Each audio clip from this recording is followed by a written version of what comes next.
sangat penting. Masih banyak topik penting yang nanti akan tetap diadakan dan ini memang apa namanya di bidang ini semuanya ada di bawah koordinasi dari Prof.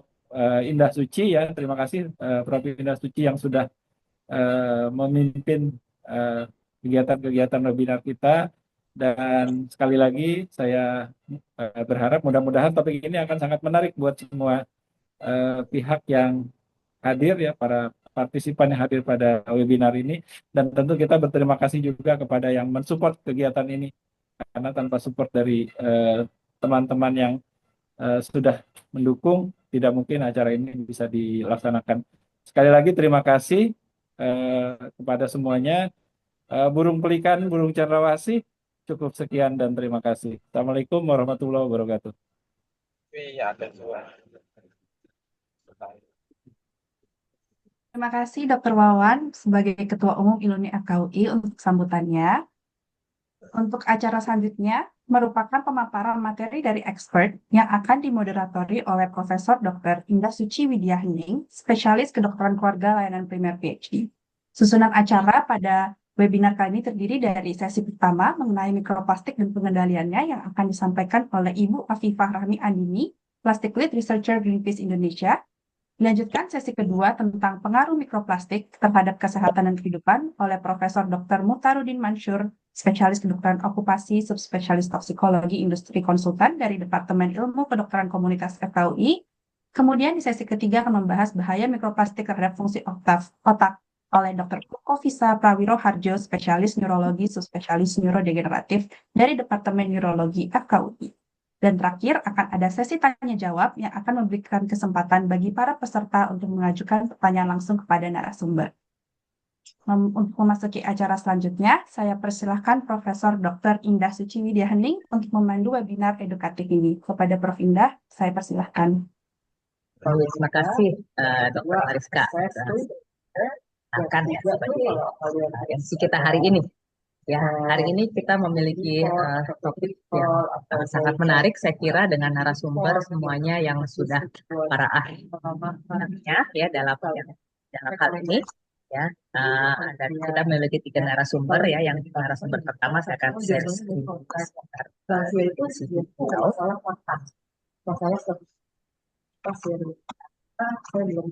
Oke.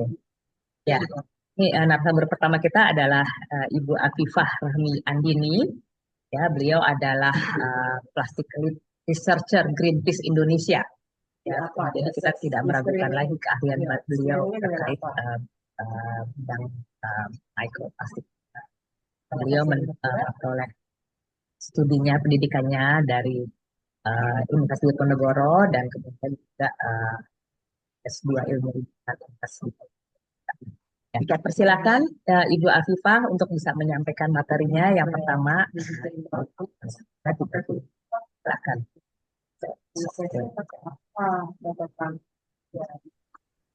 Ada masalah. Terima kasih Prof. Indah dan kawan-kawan semua. Sebelumnya, Assalamualaikum warahmatullahi wabarakatuh. Selamat siang, salam kenal Bapak Ibu.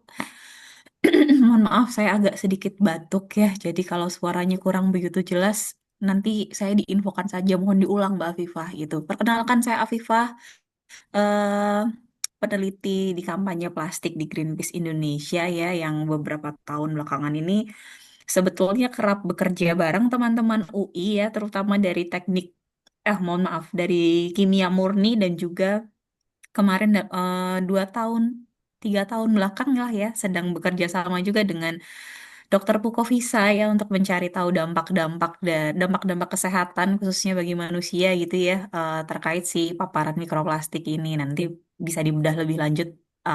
Hasilnya sudah keluar awal tahun kemarin gitu, jadi nanti bisa di-share oleh Dokter Pukovisa. Mungkin pertama saya boleh minta tolong dibantu share screen materi saya. Tadi sudah saya kirimkan ke Buati ya. Boleh minta tolong, mohon maaf sekali. Oke, sudah mulai.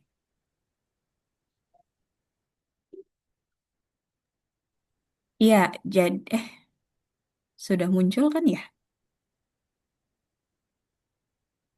Oke. Ya, bisa dibantu Bu Wati?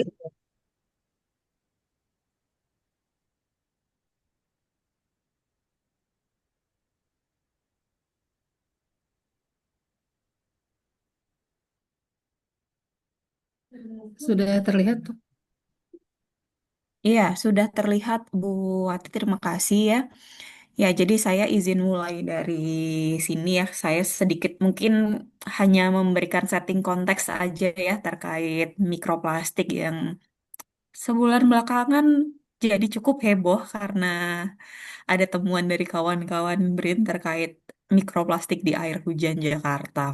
Mungkin saya akan sedikit menjelaskan, sharing ya terkait apa itu mikroplastik, kemudian bagaimana mikroplastik ini bisa muncul di kehidupan kita dan juga dampaknya terhadap lingkungan dan kira-kira solusinya apa sih yang perlu didorong gitu. Nah, boleh next slide.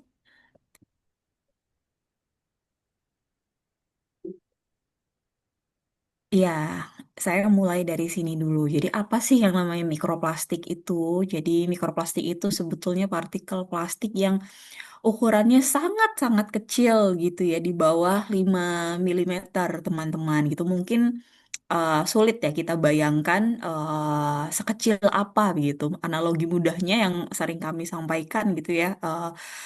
Mikroplastik ini ukurannya bisa lebih kecil paling paling kecil ada ukuran butiran garam gitu ya, dan bahkan kadang ada yang lebih halus daripada diameter rambut manusia sendiri gitu. Nah, ini kita membagi mikroplastik, membagi plastik ini secara ukuran gitu ya, dari beberapa wujud gitu.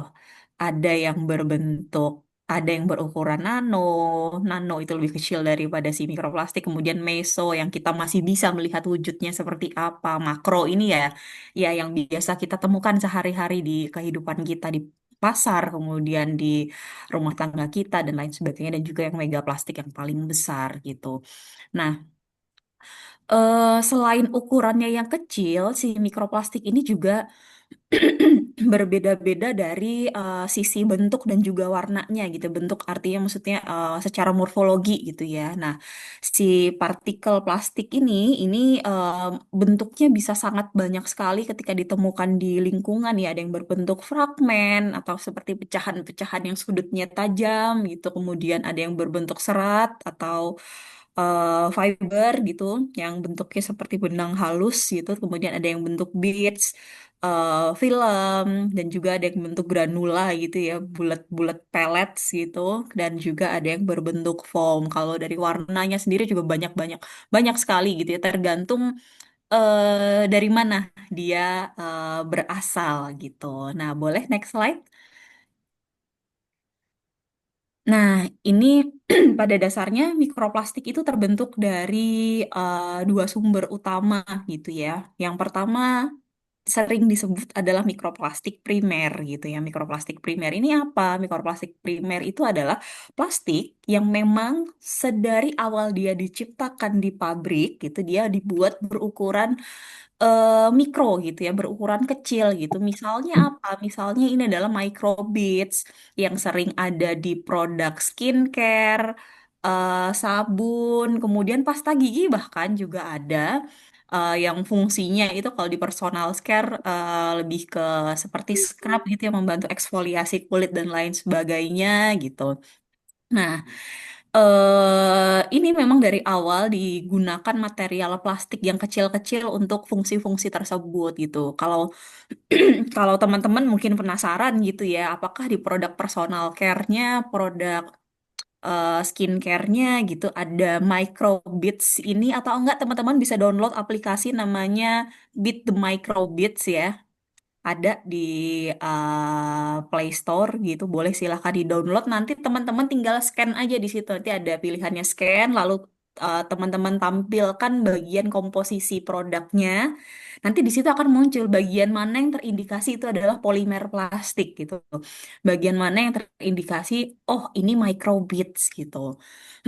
Nah, itu mikroplastik primer gitu yang dari awal sudah diciptakan berukuran kecil gitu. Nah, selain itu ada juga yang namanya mikroplastik sekunder gitu ya. Jadi mikroplastik sekunder ini merupakan fragmentasi gitu ya, atau pecahan-pecahan plastik yang berukuran sangat kecil yang asalnya itu dari plastik yang berukuran lebih besar gitu, seperti botol, kemudian kantong kresek atau kemasan-kemasan plastik lain gitu ya yang eh, apa namanya yang terurai karena berbagai macam proses gitu ya, baik itu panas, gesekan atau kemudian kena paparan sinar matahari gitu. Ini bisa bisa kemudian merilis mikroplastik sekunder gitu ya ke lingkungan atau bahkan kalau kita menggunakan mengonsumsi satu produk yang dikemas dalam kemasan plastik kemudian dia terpapar panas ya itu bisa mikroplastiknya langsung leakage ke dalam produk yang kita konsumsi. Jadi mikroplastik itu bisa berasal dari mana-mana ya. Ada yang dari pabriknya sudah didesain seperti itu, ada juga yang kemudian dalam proses siklus hidup si plastik ini dia leakage seiring berjalannya waktu ke lingkungan dan juga ke ke produk pangan kita. Nah, boleh next slide. Ya, ini ya. Jadi saya izin kutip beberapa kajian saja gitu ya, tidak semua. Tapi dalam kurun waktu mungkin 1 dekade belakangan ini ya, mikroplastik ini temuannya sangat-sangat masif sekali gitu ya, di berbagai belahannya, di berbagai elemen lingkungan gitu ya. Tidak hanya di air, banyak sekali yang sudah menemukan di udara, di tanah, dan lain sebagainya gitu. Nah, kalau di konteks air gitu, yang paling banyak penelitiannya itu saat ini ada di air gitu ya. Ini sudah mulai ditemukan baik itu di Indonesia ataupun di konteks luar negeri itu ada yang ditemukan di air sungai, air tanah, kemudian air laut. Bahkan kemarin beberapa waktu yang lalu belum masih dalam rentang waktu tahun ini kawan-kawan dari BRIN itu baru saja menemukan mikroplastik di perairan laut dalam gitu, yang mana itu sangat jauh sekali dari aktivitas manusia gitu. Kalau tidak salah tuh di bawah 2000 meter gitu. Itu pun sudah ada mikroplastiknya gitu. Nah, apa si mikroplastik yang ada di air ini juga sangat-sangat mungkin untuk mengontaminasi rantai makanan gitu ya. Jadi maksudnya si mikroplastik ini bisa mengakibatkan biota itu juga ikut terkontaminasi mikroplastik gitu ya, karena biota ini tidak bisa membedakan gitu mana yang makanan untuk mereka, mana yang plastik. Mereka tidak tahu, tidak punya knowledge terkait itu. Jadi apa yang ada di sekitar mereka itu yang mereka makan gitu.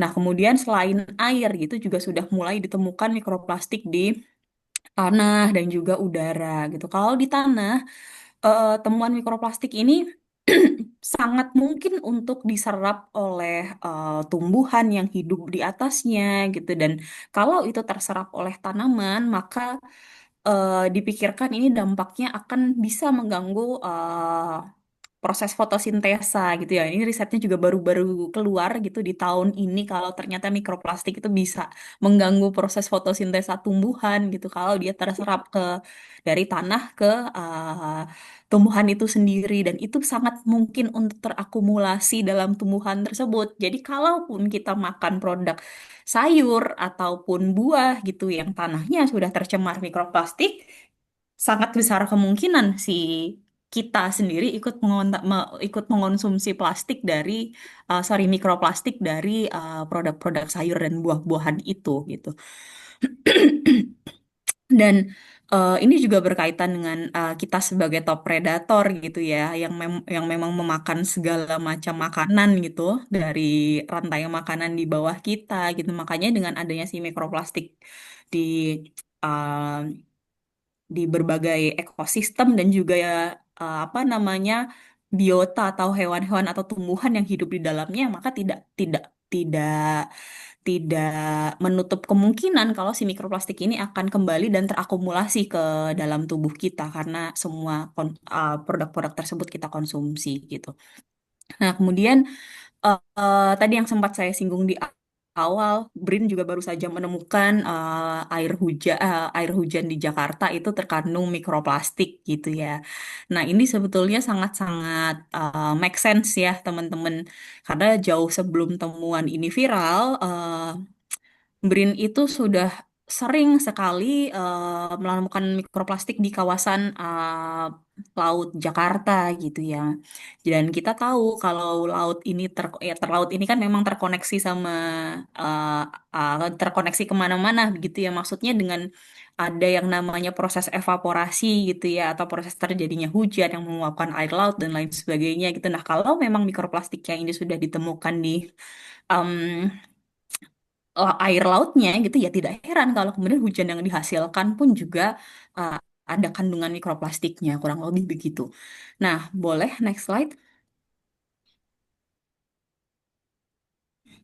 Iya, ini yang jadi beberapa tahun yang lalu, tahun 2018 ya, ada satu studi dari luar negeri yang mengomparasikan gitu ya berbagai macam AMDK air minum dalam kemasan dari berbagai penjuru dunia gitu. Salah satunya Indonesia di sini. Nah, ternyata dari semua air minum dalam kemasan itu sebenarnya sudah ada eh, sudah ada mikroplastiknya gitu. Nah, kemudian tahun 2021 kami Greenpeace dan eh, Departemen Kimia Anorganik dari Universitas Indonesia juga mencoba menindaklanjuti temuan ini gitu ya. Kami coba lihat gitu di saat itu sih lagi cukup masif ya campaign soal galon sekali pakai gitu, yang klaimnya dia lebih higienis,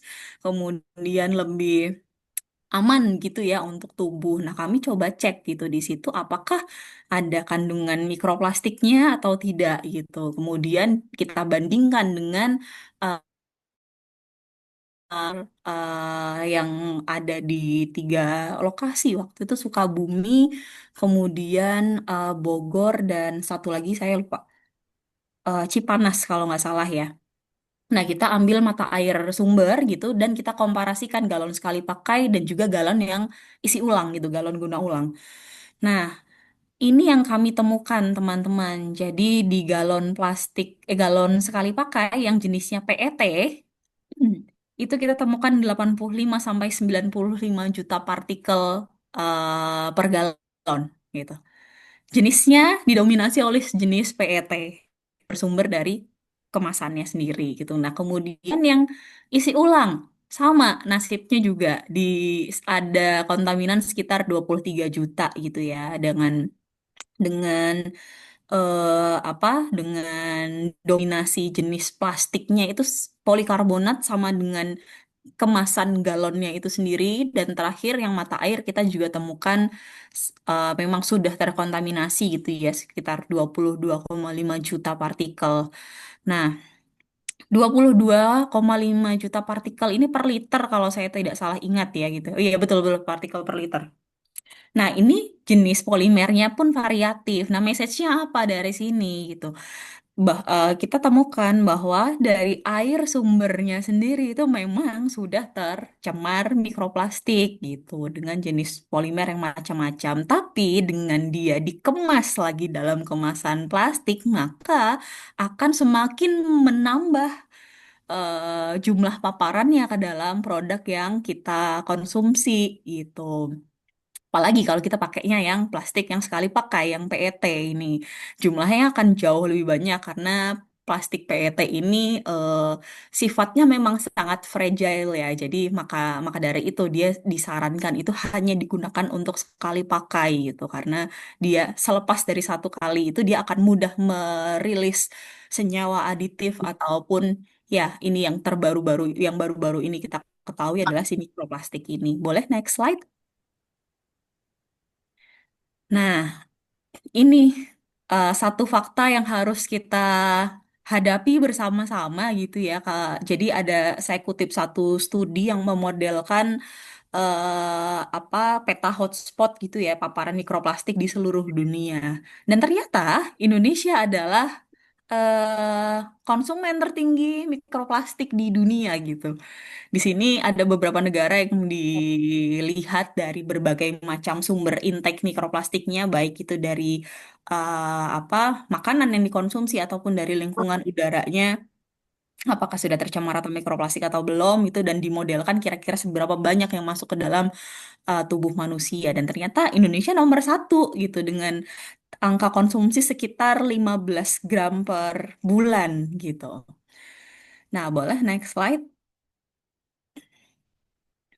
Ya, ini saya bahas sekilas aja gitu ya yang sudah ditemukan, karena nanti saya yakin pasti Prof. Mukhtar, Dr. Pukovisa akan lebih mengulas terkait ini. Saya hanya merekap sedikit yang uh, sudah sempat terpop up gitu ya. Jadi karena lingkungannya sudah tercemar oleh mikroplastik, kemudian pangan kita juga sudah tercemar oleh mikroplastik, maka menjadi uh, tidak heran gitu ya kalau kemudian tubuh kita juga riskan untuk terpapar si partikel-partikel kecil ini gitu. Dan ini temuannya teman-teman. Jadi di dalam tubuh kita itu sudah banyak sekali studi yang menunjukkan kalau tubuh kita terkontaminasi juga gitu. Ada yang di paru-paru, di jantung, plasenta, rambut manusia, bahkan yang terbaru kemarin di tulang gitu ya. Di tulang, kemudian di organ reproduktif juga gitu. Dokter Bukovisa menemukan di dalam darah kita, darah masyarakat Jabodetabek itu juga sudah ada gitu. Nah, nanti bisa dikulik lebih jauh oleh Dokter Bukovisa. Boleh next slide. Ya, ini bagaimana si mikroplastik ini apa ya bisa bisa sebegitu mengkhawatirkan gitu apabila dia mengontaminasi lingkungan, pangan, ataupun bahkan tubuh kita. Karena dia pada dasarnya membawa sifat-sifat ini, kawan-kawan. Jadi yang pertama adalah mikroplastik itu punya sifat bioakumulatif dan juga biomagnifikasi gitu ya. Jadi mikroplastik ini sangat bisa untuk menumpuk di jaringan organisme gitu, dan kemudian dia bisa berpindah dari satu organisme ke organisme lainnya gitu, sehingga dalam konteks rantai makanan konsentrasi konsentrasinya ini sangat eh, dapat meningkat gitu ya pada predator puncak gitu, termasuk juga kita manusia sebagai predator puncak gitu. Nah, kemudian mikroplastik ini karena yang namanya mikropartikel gitu ya, dia ukurannya sangat kecil, kemudian sangat ringan gitu. Jadi dia sangat mudah terdeposisi ke berbagai elemen lingkungan gitu, bisa tersebar kemana saja, termasuk di air, udara, dan juga ketika sudah masuk ke rantai makanan gitu. Nah, kemudian berbicara mikroplastik ini juga berbicara terkait lepasan senyawa kimia gitu ya, karena plastik ini kan apa namanya terdiri dari dua hal gitu ya. Plastik murni ini adalah kalau kita mungkin kita sekarang lebih awal lebih mudah mengenalinya plastik nomor 1 sampai nomor 7 gitu ya. Ada plastik nomor 1 PET, ada plastik nomor 2 HDPE, ada plastik nomor 3 LDPE, kemudian 4 polistirena, kemudian 5 PP, dan seterusnya sampai nomor 7. Itu adalah plastik murninya gitu.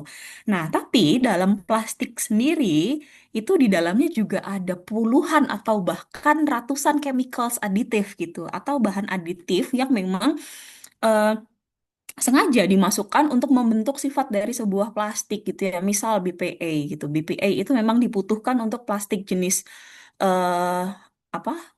Polikarbonat begitu ya, untuk membuat struktur plastiknya itu kokoh dan bisa digunakan berulang kali, bisa dicuci, dan dia bisa lebih tahan panas gitu. Kemudian juga untuk PET ada yang namanya phthalates gitu. Phthalates untuk membuat kalau misal botol AMDK itu membuat kemasannya menjadi lebih lentur gitu, lebih mudah untuk dilipat gitu ya.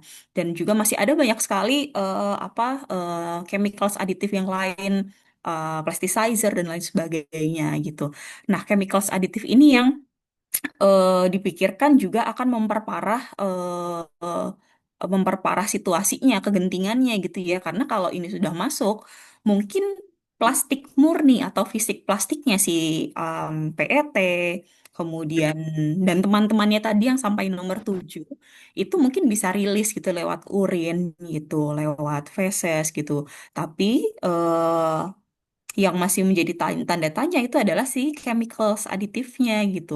Apakah memang sebelumnya dia sudah terserap dulu ke dalam tubuh atau terbuang? Ini yang kita masih tidak tahu dan yang memperparah kondisi juga eh, sayangnya informasi terkait chemicals aditif ini tidak pernah diinformasikan oleh perusahaan produsen plastiknya gitu. Jadi apa saja yang terkandung dalam kemasan itu, chemicals apa saja yang sampai ada di tangan kita sehingga kita untuk mengukur resikonya tadi juga agak kesusahan karena itu tidak dibuka oleh produsen gitu.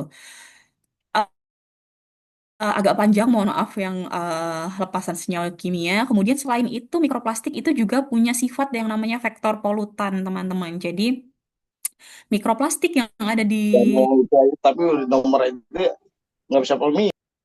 mikroplastik yang ada di lingkungan, yang ada di air atau tanah, ini sifatnya akan mirip seperti spons gitu ya, yang dia akan sangat mudah untuk menyerap polusi-polusi yang ada di sekitarnya gitu ya. Beberapa yang eh, paling sering menempel gitu pada mikroplastik ini adalah logam berat gitu ya, seperti merkuri, kemudian kadmium dan juga timbal gitu.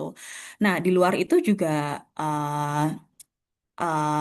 apa namanya kerap menyerap apa namanya PFAS gitu ya. Nah, itu sangat sangat sangat rentan untuk diserap oleh jenis mikroplastik tertentu, terutama yang berjenis PVC seperti itu. Nah, dampaknya bagaimana? Itu nanti yang kemudian nanti akan dibahas lebih lanjut oleh para dokter di sesi berikutnya gitu. Boleh next slide? Nah, ini pertanyaan utamanya gitu. Apa yang kemudian membuat kita setelah sekian lama ini akhirnya terjebak di dalam krisis ini gitu ya? Dan kenapa bisa gitu? Kemudian apa yang memperparah? Terus uh, kira-kira apa gitu solusinya? Nah, kita coba runut satu-satu ya faktornya. Boleh next slide? Nah, ini faktor pertama dan juga yang menjadi hulu masalah pencemaran mikroplastik di uh, Indonesia ya, teman-teman. Jadi Indonesia ini angka produksi plastiknya itu sangat-sangat tinggi gitu. Jadi ini saya di eh, data yang paling kiri, ini saya kutip dari Kemenperin ya.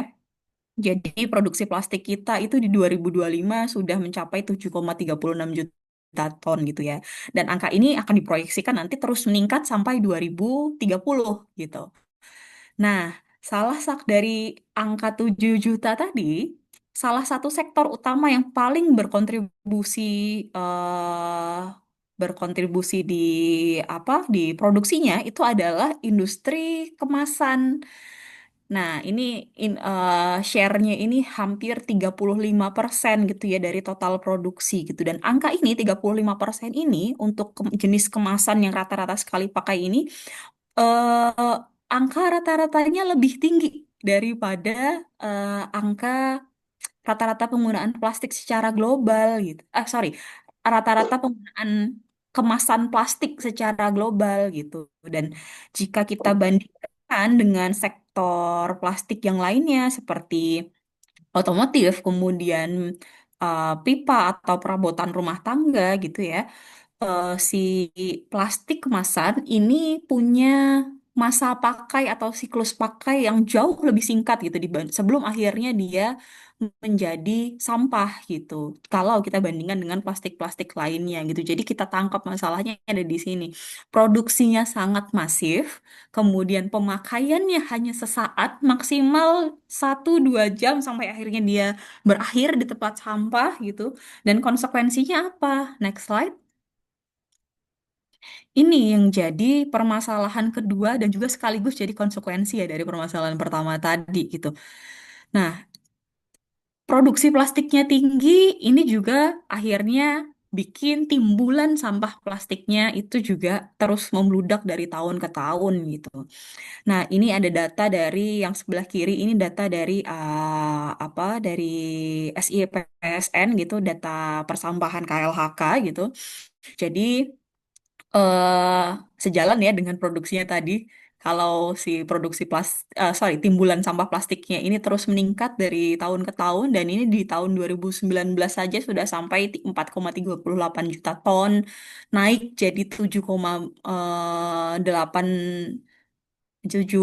sekian juta ton gitu ya di tahun 2024 gitu dan ini lonjakannya ini sudah hampir 70% teman-teman dan kenaikan apa namanya kenaikan timbulan plastiknya itu bahkan jauh lebih tinggi daripada kenaikan total sampah secara umum ya secara nasional yang hanya naik sekitar 40% lah kira-kira gitu ya.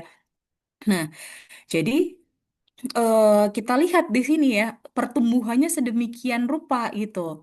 Nah, kemudian dengan timbulan sampah plastik yang sebanyak itu, sayangnya kita tuh cuman bisa mengelola dengan proper gitu ya, maksudnya didaur ulang itu hanya sekitar 10% untuk didaur ulang. Kemudian yang manage disposal ini sebetulnya hanya perhalusan bahasa dari menimbun sampah secara legal gitu ya tapi dianggap ini lebih baik daripada yang abu-abu di bawahnya gitu. Nah, kalau kita gabungkan itu hanya sekitar 30% gitu yang bisa dalam tanda kutip terkelola gitu ya. Sisanya kemana yang 70%? Ya, leakage ke lingkungan gitu ya, leakage melalui berbagai macam cara. Ada yang dengan dibakar, ada yang dengan ditimbun begitu saja, atau ada yang berakhir di sungai dan lain sebagainya gitu. Ini saya baru berbicara soal produksi sampah plastik domestik gitu ya. Saya belum berbicara lagi bahwa Indonesia ini juga harus menghadapi fakta bahwa kita ini juga tempat sampah dari negara-negara lain gitu. Kita juga menghadapi lonjakan impor sampah plastik dari 27 negara gitu ya. Tahun 2023 saja itu kita sudah menerima sekitar 252 ribu ton gitu ya dari berbagai negara dari Belanda, kemudian Jerman, Belgia, dan Amerika gitu. Nah, dengan masalah sampah plastik domestik yang sudah kalang kabut, ditambah juga masalah impor plastik yang sampai sekarang kerannya belum ditutup, ini kemudian yang boleh next slide yang bikin kenaikan apa namanya kenaikan pencemaran mikroplastik ini jadi semakin signifikan gitu. Nah, eh, ini salah satu temuannya gitu ya. Jadi ada konsistensi gitu teman-teman antara eh, jejak polimer. Polimer ini adalah kode plastik tadi ya. Dengan mudahnya mungkin kode plastik 1 sampai 7 tadi, PET sampai polikarbonat itu. Ada konsistensi jejak polimer di lingkungan dengan di eh, tubuh manusia gitu. Nah, di bagian di sebelah kiri ini kita tahu gitu kalau jenis mikroplastik inilah yang paling banyak ditemukan di lingkungan terutama di ekosistem akuatik gitu ya ada PE, ada PET dan juga ada PP dan PA gitu. Nah, eh PE, PET, dan PP ini adalah jenis kemasan plastik yang sekali pakai yang tadi share marketnya di Indonesia itu paling besar. Kemudian dan ini yang sebelah kanan, sorry, ini yang sebelah kanan, ini dari risetnya Dr. Pukovisa, saya izin kutip Dr. Pukovisa. Ini mikroplastik yang ditemukan di dalam darah masyarakat Jabodetabek, ini dominasinya adalah plastik PET, plastik kemasan sekali pakai juga gitu. Dan menambahkan data lagi yang mungkin kemarin juga sempat heboh gitu di media kalau ada salah satu NGO Ekoton yang melakukan em, apa uji mikroplastik di berbagai air hujan di beberapa kota di Indonesia dan ternyata hampir semua sampel yang mereka teliti itu ada mikroplastiknya dan didominasi oleh jenis plastik-plastik sekali sekali pakai gitu ya seperti polyolefin, kemudian PE dan lain sebagainya yang masih masuk kategori plastik sekali pakai gitu. Nah, boleh next slide. Oke, jadi sebelum sebelum ke sini mungkin saya meng-highlight tadi yang data-data produksi dan juga hilir konsistensi temuan mikroplastiknya. Jadi kalau kita jahit benang merahnya teman-teman dari hulu ke hilir tadi dari produksinya, ini rantai fenomenanya sangat jelas gitu ya. Kalau jenis plastik yang paling banyak kita produksi dan paling banyak kita konsumsi tentu ini adalah jenis mikroplastik yang paling banyak bocor ke lingkungan, paling banyak terfragmentasi dan akhirnya kembali lagi masuk ke eh, ke ke dalam tubuh kita sebagai si mikroplastik ini gitu. Nah, berangkat dari situ kami Greenpeace Indonesia dan juga Aliansi Zero Waste Indonesia gitu ya mendorong beberapa solusi itu yang bisa dipertimbangkan, diterapkan oleh beberapa stakeholders gitu ya. Salah satunya adalah pemerintah di sini. Jadi kami mendorong eh, dua pendekatan gitu ya, pendekatan mitigasi dan juga pendekatan adaptasi. Tentu yang menjadi prioritas adalah pendekatan mitigasi gitu ya, karena sebagaimana tertuang dalam hierarki pengelolaan sampah yang kita sering lihat itu sebagai segitiga terbalik, teman-teman, segitiga terbalik 3R. Pasti sudah sangat sering mendengar itu ya, 3R, reduce, reuse, dan recycle yang itu sering digambarkan sebagai segitiga terbalik. Paling atas adalah reduction, rantai tengahnya adalah reuse, dan terakhir baru recycle. Itu dibuat segitiga terbalik bukan tanpa alasan gitu ya. Dibuat segitiga terbalik supaya menunjukkan level prioritas dari tiga solusi itu yang paling prioritas harusnya yang di reduction. Begitu. Itu maksudnya langkah mitigasi yang perlu diprioritaskan ada di dua layer yang pertama. Nah, gitu. Nah, kemudian mengingat juga si mikroplastik ini sudah mencemari di setiap lapisan ekosistem kita, maka ya mau tidak mau kita harus beradaptasi gitu. Nah, untuk yang langkah mitigasinya ini satu tentu harus mempercepat penerapan kebijakan pengurangan plastik ya dan juga memperluas cakupan pelarangan cakupan subjek plastik yang dilarang gitu ya. Nah, sebetulnya saat ini kita itu sudah punya payung regulasi terkait penanganan pencemaran plastik gitu ya. Ada yang melalui UU 18 2008 terkait pengelolaan sampah, kemudian dipertajam lagi melalui beberapa perpres dan juga terakhir kita punya Permen LHK 75 tahun 2019 yang mengatur bagi produsen-produsen yang menggunakan plastik kemasan sekali pakai, sorry, kemasan plastik tidak hanya yang sekali pakai gitu ya, dan juga kemasan-kemasan lain ini untuk bertanggung jawab terhadap kemasannya sampai di akhir produknya gitu. Dan mereka diminta untuk membuat roadmap sampai tahun 2030 gitu ya, bagaimana pengurangannya ini.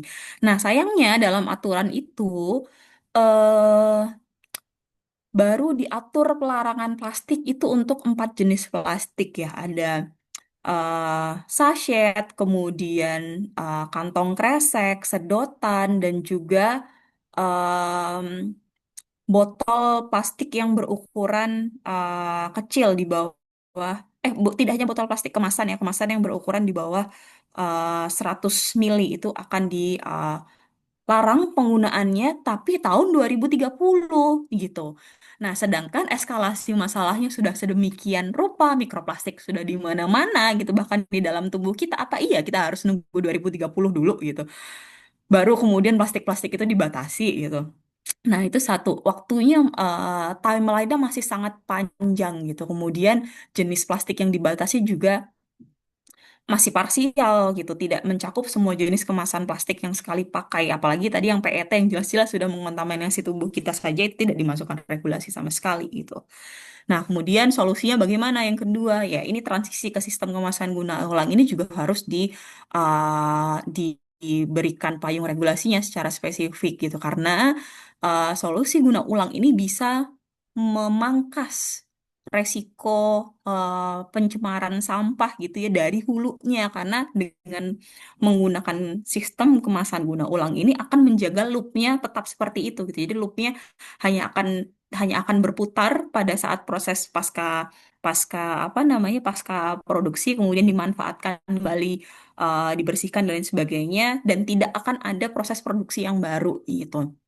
Nah, kemudian juga memperbaiki sistem pengelolaan sampah berbasis pemilahan gitu ya untuk mengurangi pencemaran di hilir gitu di sungai, di TPA dan lain sebagainya. Dan untuk langkah adaptasinya, kami mendorong adanya standar pengujian mikroplastik dan juga ambang batas kontaminasi dalam pangan serta lingkungan. Nah, ini yang juga menjadi challenge gitu karena sampai saat ini WHO itu juga belum punya standar terkait ambang batas kontaminasi mikroplastik gitu.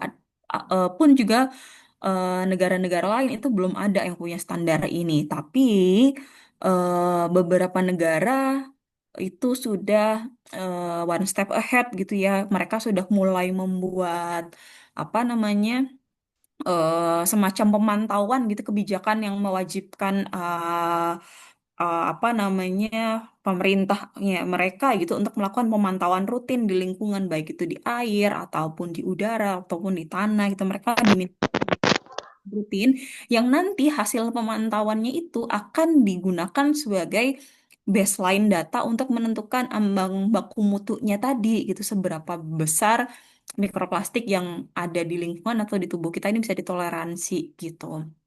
Nah, sayangnya negara-negara itu kalau saya tidak salah ingat ya itu Eropa, kemudian beberapa negara di Eropa, kemudian Korea Selatan dan juga California itu yang sudah mulai mulai duluan gitu. Nah, negara-negara itu padahal kita tahu tadi di slide yang sempat saya paparkan itu tidak masuk negara sebagai negara salah satu negara hotspot gitu. Padahal kita yang sebagai negara hotspot, tapi kita nggak punya langkah serius ke arah sana.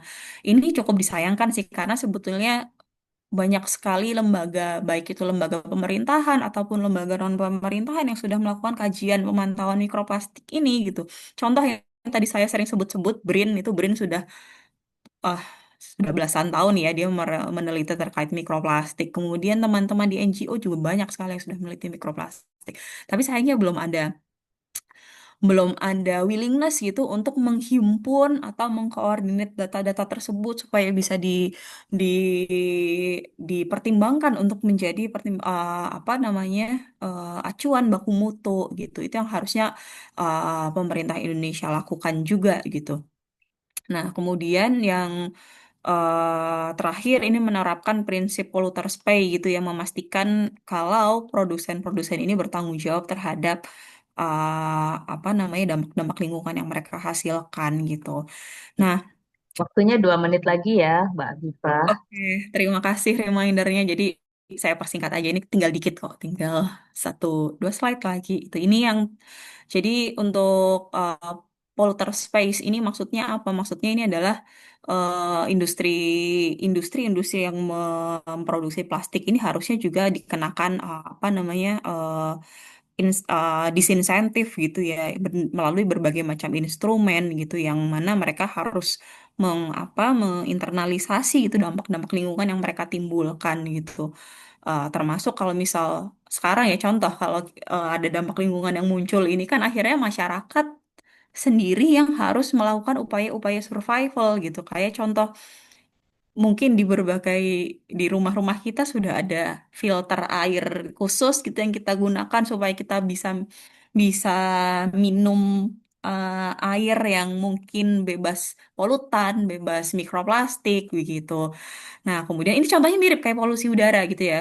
Udara di Jakarta sangat-sangat kotor, kita beli air purifier sendiri. Tapi sumber pencemarnya di pabriknya itu nggak dikasih sanksi apa-apa gitu. Mereka tetap bisa mengeruk profit sedemikian rupa gitu. Nah, ini maksudnya yang kami dorong gitu. Mereka juga harus bertanggung jawab untuk mencari solusi dari masalah ini. Boleh? Next slide. Nah, ini untuk produsen tentu call to actionnya sama seperti ke pemerintah tadi ya. Untuk mitigasinya ya tentu harus mengurangi penggunaan plastik sekali pakai, kemudian beralih ke sistem guna ulang, dan sempat saya singgung tadi terkait komposisi produk, mereka juga harus sangat-sangat transparan terkait ini karena kita di bawah kita sebagai konsumen itu dilindungi ya secara dilindungi oleh undang-undang gitu hak-hak kita bahwa kita berhak untuk memilih produk yang baik untuk kita gitu. Nah, yang baik untuk kita ini kan pertimbangannya banyak gitu ya. Nah, salah satunya adalah dengan mendapatkan informasi terkait komposisi keamanan, baik itu keamanan produknya ataupun keamanan dari kemasannya itu sendiri. Kita harus tahu gitu apakah kemasan-kemasan itu membawa resiko leakage mikroplastik, leakage chemicals additive dan lain sebagainya gitu, sehingga pertimbangan itulah yang akan kita pakai, informasi itu yang akan kita pakai untuk menimbang mana produk yang baik untuk kita, baik untuk lingkungan gitu. Dan terakhir ini yang tadi saya mention, mereka juga harus mulai berinvestasi gitu pada teknologi penyaringan mikroplastik supaya nggak mencemari lingkungan. Tapi sekali lagi langkah adaptif ini ada di layar terakhir ya. Prioritas utamanya ada di langkah mitigasinya tadi yang di mengurangi produksinya. Boleh terakhir mungkin setelah ini. Ya, ini rekomendasi untuk kita semua gitu ya, untuk masyarakat. eh jadi kita tentu yang harus untuk menghindari mikroplastik ini pada intinya hanya satu, menghindari plastiknya itu sendiri gitu ya. Jadi kalaupun kita bisa memilih produk menggunakan wadah yang selain plastik gitu, bisa stainless steel atau kaca gitu yang sudah tentu dia tidak akan merilis mikroplastik, maka kita prioritaskan untuk pilih itu. Tapi catatannya material shifting ke material itu harus dibarengi dengan satu kata kunci, harus ada prinsip reuse-nya gitu. Jadi kita harus menggunakannya itu dalam jangka waktu yang panjang, kita harus wajib menggunakannya berulang kali supaya apa? Supaya kita tidak hanya memindahkan satu masalah lingkungan ke masalah lingkungan yang lain, karena kita tahu dua material ini sangat intens produksi emisinya pada saat mereka proses produksi gitu ya. Jadi untuk meminimalisir dampak tersebut, maka ya kita sebisa mungkin menggunakan satu material itu untuk jangka waktu yang sangat panjang, dan material itu support untuk uh, penggunaan jangka panjang yang berulang gitu. Itu mungkin sedikit dari saya. Saya kembalikan lagi ke Prof. Indah. Mohon maaf kalau ada kesalahan dalam mempresentasikan. Terima kasih. Baik, makasih atas penyampaiannya Mbak Afifah. Jadi kita dapat wawasan yang sangat penting nih ya mengenai permasalahan mikroplastik di Indonesia khususnya ya. Nanti setelah ini kita akan mendengarkan informasi dari para narasumber yang berikutnya yang lebih spesifik mengenai efek terhadap kesehatan. Nah, saya panggilkan Dr. Pukovisa untuk bisa menyampaikan materinya. Apakah Dr. Puko bisa siap untuk bergabung?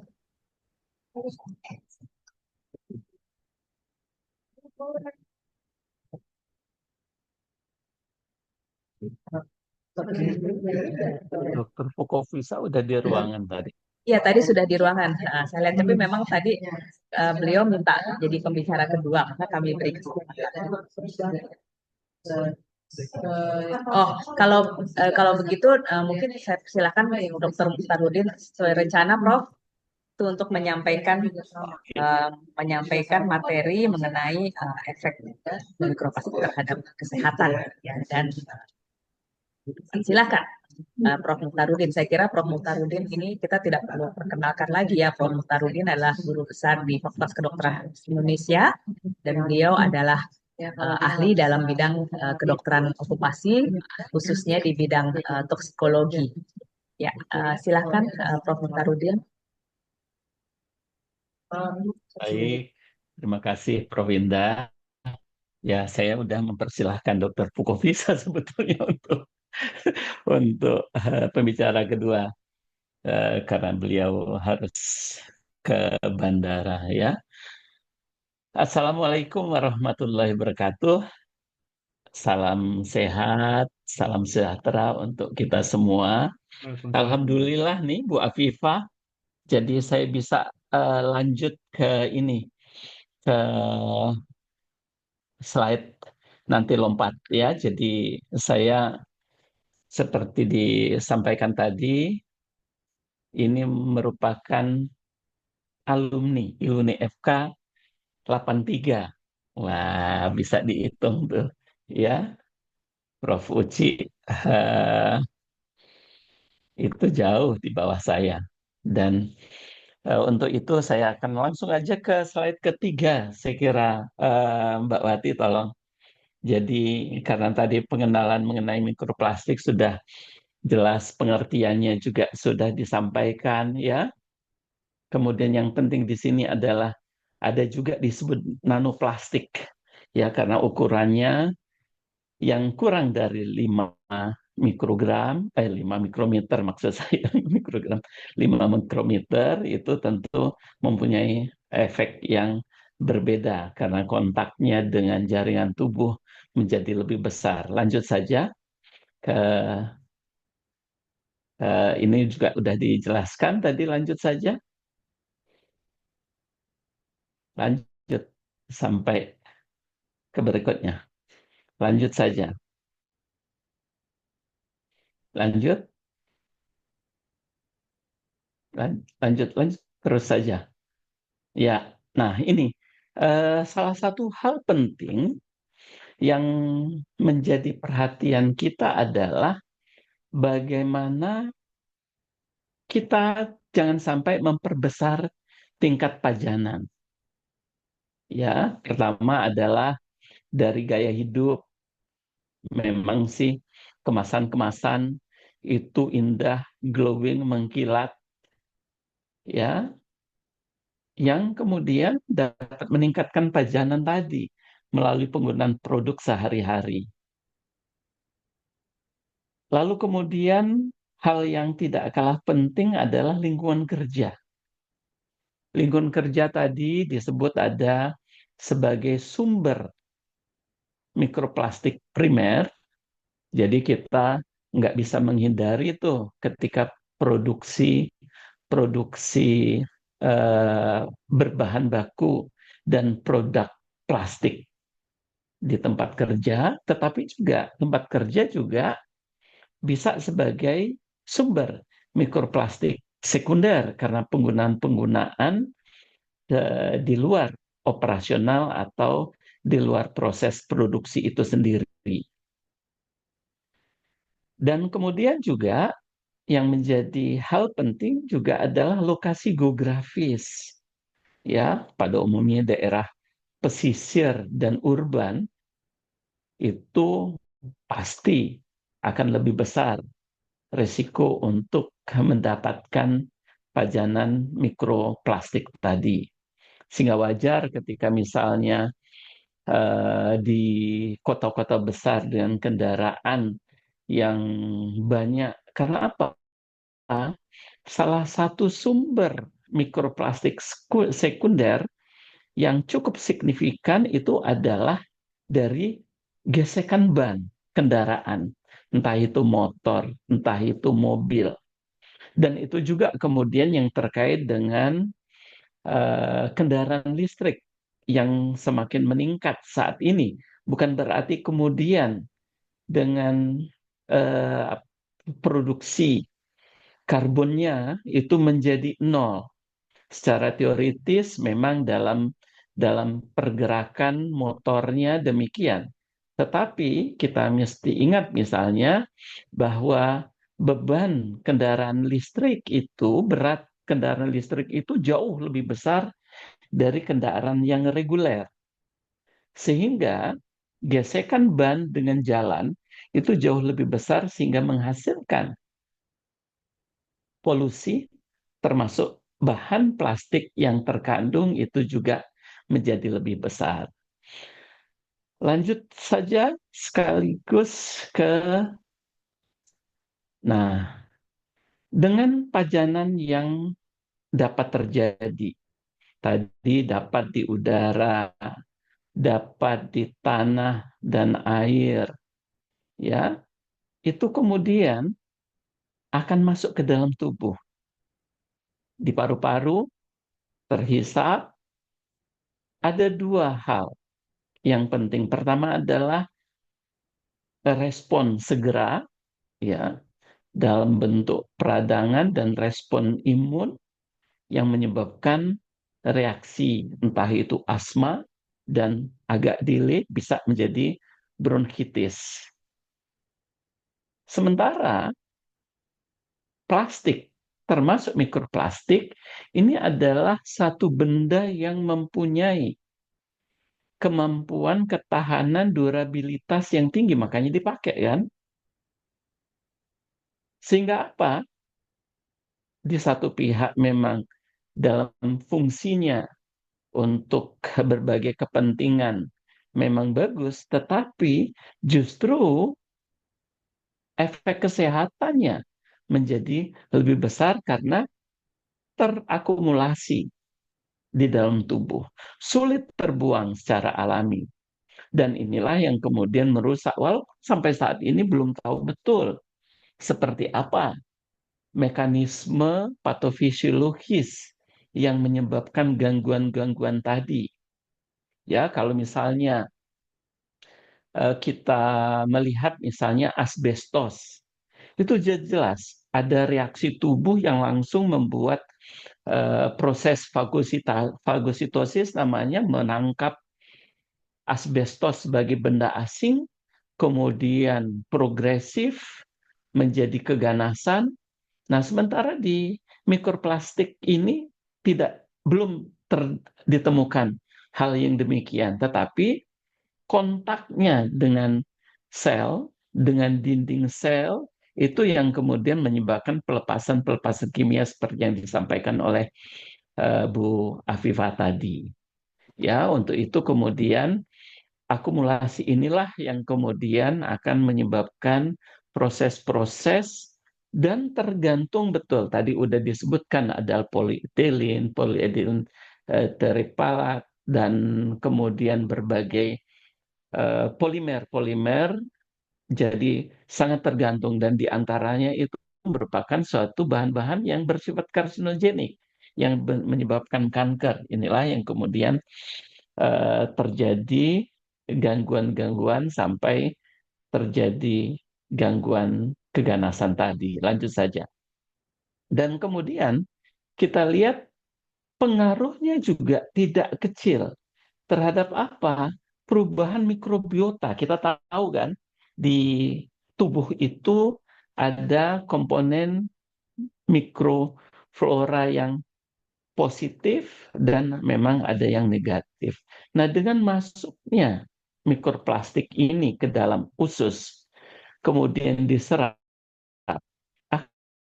akan mengganggu lingkungan untuk keseimbangan antara mikrobiota yang positif dan negatif tadi. Inilah yang kemudian menyebabkan terjadinya potensi peradangan usus, meningkat gangguan-gangguan gangguan-gangguan patologis pada lambung dan usus.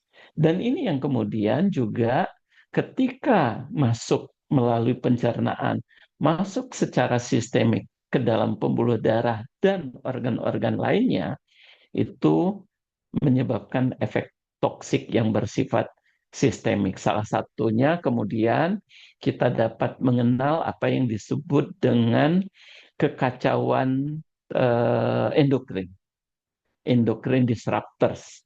Istilahnya dalam kedokteran itu artinya apa? Metabolisme gula, metabolisme lemak itu kemudian terganggu, yang kemudian bisa saja kemudian menyebabkan meningkatnya diabetes mellitus misalnya. Nah, selanjutnya kita lihat juga bagaimana pengaruh-pengaruh mikroplastik ini pada pembuluh darah. Ya, pada sirkulasi darah, mikroplastik dapat masuk ke dalam tubuh melalui berbagai sumber lingkungan dan makanan sehari-hari. Dan inilah yang kemudian dapat menyebabkan gangguan atau risiko penyakit jantung. Berbagai studi menunjukkan bahwa pajanan mikroplastik berkorelasi dengan peningkatan risiko gangguan kardiovaskular.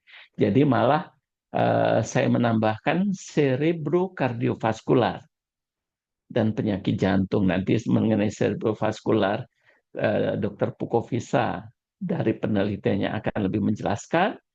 Ya, karena apa? Pada prinsipnya bahwa ketika mikroplastik plastik memasuki sirkulasi darah dan berinteraksi langsung dengan pembuluh darah, terjadi perlekatan-perlekatan yang menambah terjadinya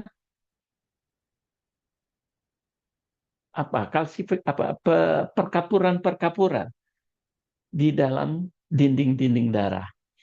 Yang kemudian memang memicu stres oksidatif. Jadi memang kalau tubuh kita itu dihadapkan dengan berbagai toksikan, proses yang akan terjadi adalah adanya stres oksidatif yang merusak sel, jaringan pembuluh darah, dan menyebabkan peradangan pembuluh darah atau yang dikenal juga dengan inflamasi. Dan ini dikenal juga tidak tergantung dengan berapa dosisnya. Jadi secara perlahan terjadi stres oksidatif, proses inflamasi atau peradangan tadi berlanjut, inilah yang kemudian terjadi tidak hanya akumulasi bahan mikroplastiknya sendiri, tetapi terjadi akumulasi efek. Jadi peradangannya belum sembuh, sudah tercemar baru, terjadi peradangan baru, dan terus menerus.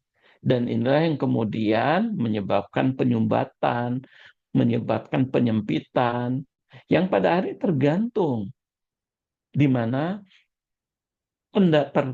pendarahan dari pembuluh darah tersebut. Entah itu di ginjal, entah di jantung, maupun di otak.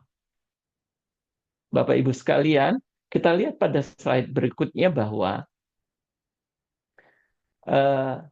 pengaruh mikroplastik juga menyebabkan gangguan pada kesehatan mental. Masalah psikososial akibat gangguan fisik, karena sakit, karena darah tingginya, gangguan ginjalnya, gangguan jantungnya, memicu masalah psikososial, stres, kecemasan karena sakitnya tadi, dan akhirnya berdampak pada kesejahteraan mental dari individu tadi. Kecemasan juga bisa meningkat ketika informasi mengenai risiko mikroplastik tidak jelas atau berlebihan, gitu ya. Jadi kan kita juga melihat berbagai persepsi individu itu berbeda. Ada yang memang nggak peduli, tapi ada yang kemudian menjadi berlebihan resikonya. Dan inilah yang kemudian informasi-informasi yang jelas, informasi-informasi yang bukan merupakan hoax itu memang harus dikuatkan untuk mengurangi informasi yang tidak jelas tadi. Karena apa? Kondisi psikologis masyarakat tadi terganggu akibat kekhawatiran berlebihan. Di satu pihak memang bagus ketika akan terbentuk suatu solidaritas sosial untuk menyelesaikannya. Tetapi masalahnya ketika terjadi stres dan kecemasan, justru memperburuk kondisi fisik dan menciptakan siklus negatif yang sulit diputus tanpa intervensi yang jelas. Dan kemudian, hal yang penting stres kolektif dan interaksi sosial, kita nggak pernah tahu. Kenapa sih kok kemudian masyarakat mudah sekali terpicu dengan hal-hal yang kita anggap semula sepele, ya. Tapi kemudian begitu ada kesempatan, masyarakat kita seperti brutal, seperti apa? Sangat mungkin karena adanya stres kolektif dan interaksi sosial yang kemudian sangat mungkin juga disebabkan oleh polusi, termasuk polusi dari mikroplastik ini. Dan itulah yang kemudian diawali bisa saja karena kepercayaan antara anggota komunitas. Ya, orang ngelihat nenteng plastik yang banyak aja bisa kemudian jadi apa namanya, jadi masalah gitu kan. Ini hal-hal yang perlu menjadi perhatian juga terhadap kesehatan mental ini. Partisipan yang saya hormati, pada slide berikutnya kita perhatikan bahwa ternyata bukan masalah kesehatan saja yang dapat menyebabkan gangguan dari pajanan mikroplastik ini. Ya, dari aspek kedokteran okupasi kita melihat begitu perhatiannya kepada produktivitas. Ya, mikroplastik demikian besar pengaruhnya, baik itu karena tadi kan air, udara, tanah. Apa yang kemudian terkena? Pertanian, perikanan, dan wisata. Bagaimana mungkin kemudian kalau kita bicara kemarin, saya baru bincang-bincang dengan beberapa apa namanya, pelaksana Satuan Pelayanan Gizi SPPG, makanan bergizi gratis. Konsepnya kan sebetulnya bagaimana kemudian ekonomi lokal melalui penggunaan bahan pangan lokal itu bisa ditingkatkan. Oh, ternyata nggak bisa. Karena apa? Karena lahan pertaniannya sudah tidak terlalu produktif. Ya, menurut saya ini merupakan hal penting yang juga harus menjadi perhatian. Bagaimana proses dari pajanan mikroplastik ini juga merusak dari kualitas tanah pertanian. Demikian juga kualitas air, perikanan, dan kalau wisata jelas. Jangankan mikroplastik, makroplastiknya juga menjadi hal yang sangat mengganggu untuk kemudian orang tidak tertarik, yang akhirnya berkurang secara signifikan kunjungan wisata tersebut. Dan akibatnya apa? Hasil produksi yang lebih sedikit, yang mengakibatkan pendapatan komunitas lokal menurun secara drastis, sehingga secara umum dampak ekonomi komunitas yang bergantung pada pertanian, perikanan, dan wisata menjadi semakin sulit akibat penurunan produksi tersebut. Dan kita tahu, jadi siklus pendidikan, siklus ekonomi, siklus kesehatan sebagai satu kesatuan menjadi siklus vicious atau lingkaran setan yang kemudian tidak pernah teratasi. Ini menurut saya mengapa pentingnya perhatian kita terhadap lingkungan, khususnya kemudian yang juga mengedepan, dan Indonesia merupakan salah satu negara yang mempunyai tingkat pajanan mikroplastik yang tinggi, itu tidak boleh mengabaikan masalah pajanan mikroplastik ini. Selanjutnya kita lihat bahwa tentu saja kita tidak dapat berdiam diri karena kita harus berbuat. Ya, pada slide selanjutnya silakan. Bagaimana upaya edukasi tentang bahaya mikroplastik tadi, ya? Jadi bahwa edukasi yang akurat membantu masyarakat memahami risiko mikroplastik bagi kesehatan dan lingkungannya. Kemudian bagaimana kemudian meningkatkan kesadaran yang tinggi untuk mendorong perubahan perilaku menuju pengolahan sampah yang lebih baik.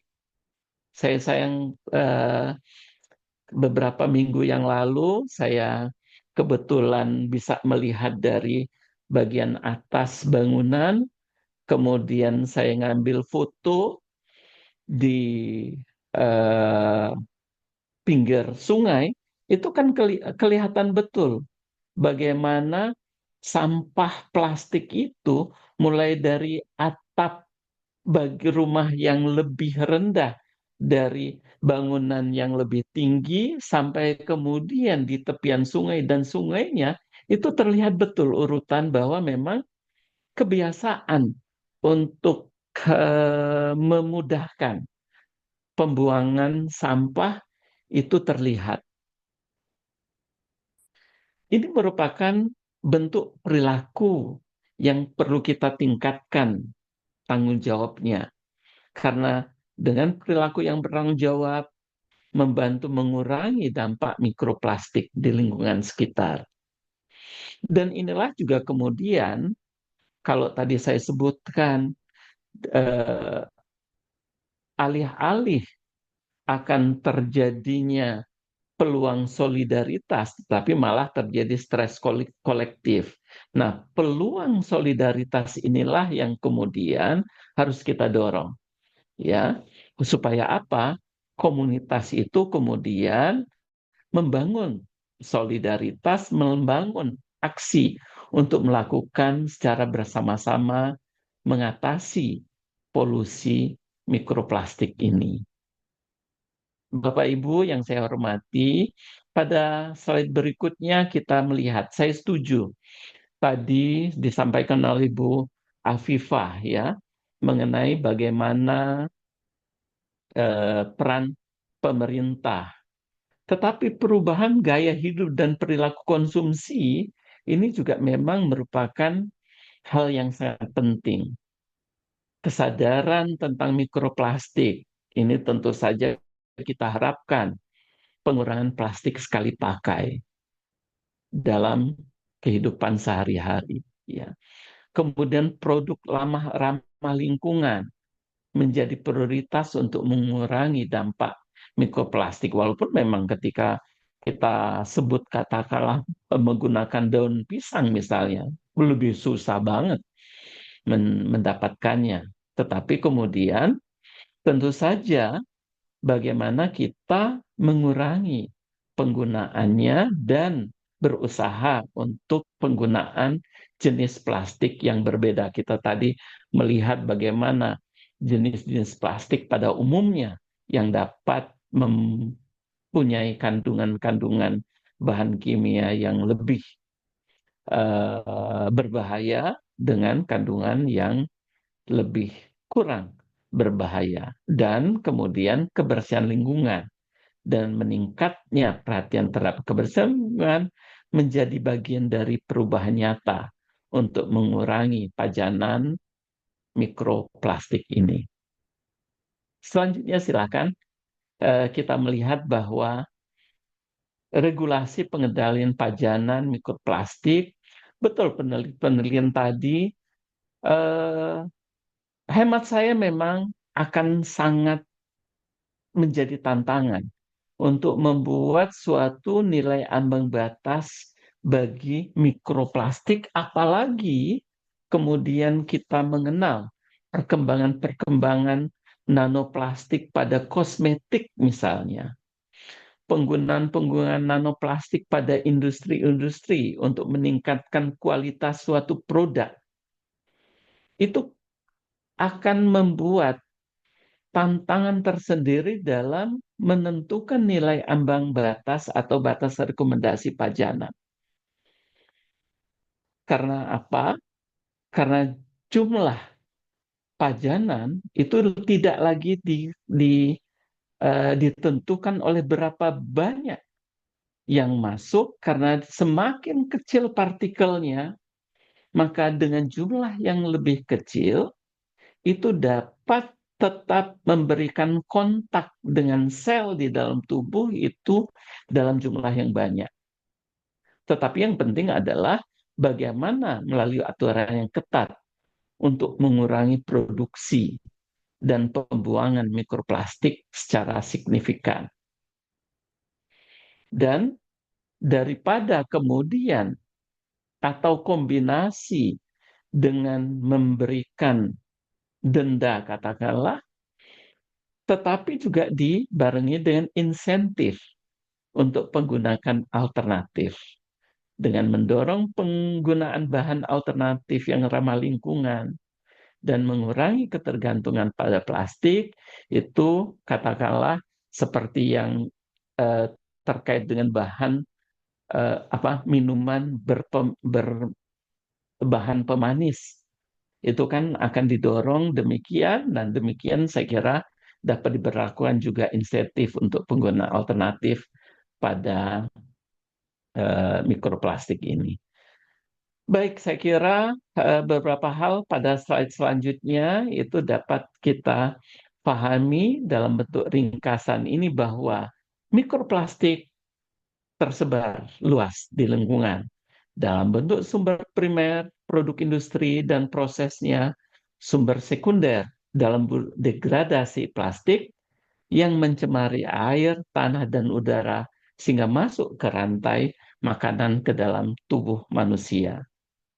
Dampak kesehatan fisik signifikan, baik gangguan pernafasan, peradangan paru, gangguan fungsi usus dan mikroba, serta meningkatkan risiko penyakit kardiovaskular sudah dibuktikan dalam berbagai studi. Dan gangguan kesehatan dan kekhawatiran dapat memicu stres, kecemasan, dan menurunkan kualitas interaksi sosial, termasuk gangguan mental dan sosial.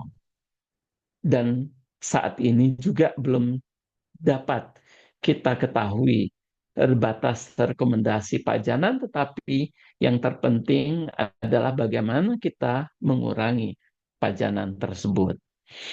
Dan ringkasan pada slide terakhir ingin saya sampaikan bahwa konsekuensi ekonomi dan sosial akibat penurunan kualitas produk perikanan, hasil pertanian dan daya tarik wisata tidak boleh dianggap remeh sehingga berdampak pada pendapatan komunitas lokal, khususnya nelayan dan petani dan sektor pariwisata yang merupakan bagian sektor ekonomi yang terus dikembangkan dan dibina di Indonesia.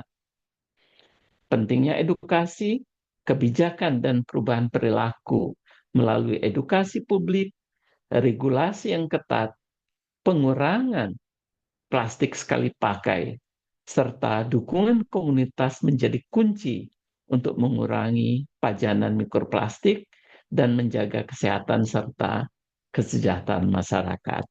Saya kira demikian dari saya, Prof. Uci. Saya kembalikan. Terima kasih. Wassalamualaikum warahmatullahi wabarakatuh. Waalaikumsalam warahmatullahi wabarakatuh. Terima kasih banyak Prof. Muhtarudin atas paparannya ya, kita semakin memahami ya betapa bahaya dari mikroplastik ini ternyata sangat menyeluruh ya terhadap kesehatan kita ya. Dan termasuk nanti di antaranya yang akan disorot lebih lanjut oleh pembicara kita berikutnya adalah bagaimana dampaknya terhadap fungsi otak. Ya, saya perkenalkan pembicara Prof. Muhtarudin, diharap nanti masih tetap bergabung ya Prof, karena setelah ini kita akan tanya jawab ya, tapi saya akan memanggilkan pembicara ketiga kita dulu, yaitu Dr. Pukofisa Prawiroharjo, spesialis neurologi, PhD SH. Beliau adalah staf di Departemen Neurologi RSCM, sehingga dan subspesialisnya adalah mengenai neurobehavior, movement disorder, geriatrics, and degenerative. Jadi memang sangat sesuai dengan keahlian beliau dengan topik yang akan kita bahas pada hari ini. Saya persilahkan Dr. Pukofisa untuk bisa menyampaikan materinya mengenai dampak mikroplastik, bahaya mikroplastik terhadap fungsi otak. Silahkan. Terima kasih Prof. Indah Widahening. Terima kasih teman-teman ILUNI FKUI yang telah mengundang saya. Ini saya baru landing di Changi, jadi mungkin mudah-mudahan nanti mungkin ada yang berisik, saya mohon izin ya, karena memang masih banyak lalu lintas Makasih banyak penumpang. Dok, masih bersedia bergabung Dok, walaupun baru mendarat ya. Terima kasih. Silakan Dok. Siap, izin boleh slide? Ini yang lewat kanvanya ya, halo? Yang share screen? Ya, yang stasiun siapa ya? Pak Wati ya. Halo. Ya. Pakai kanvanya aja.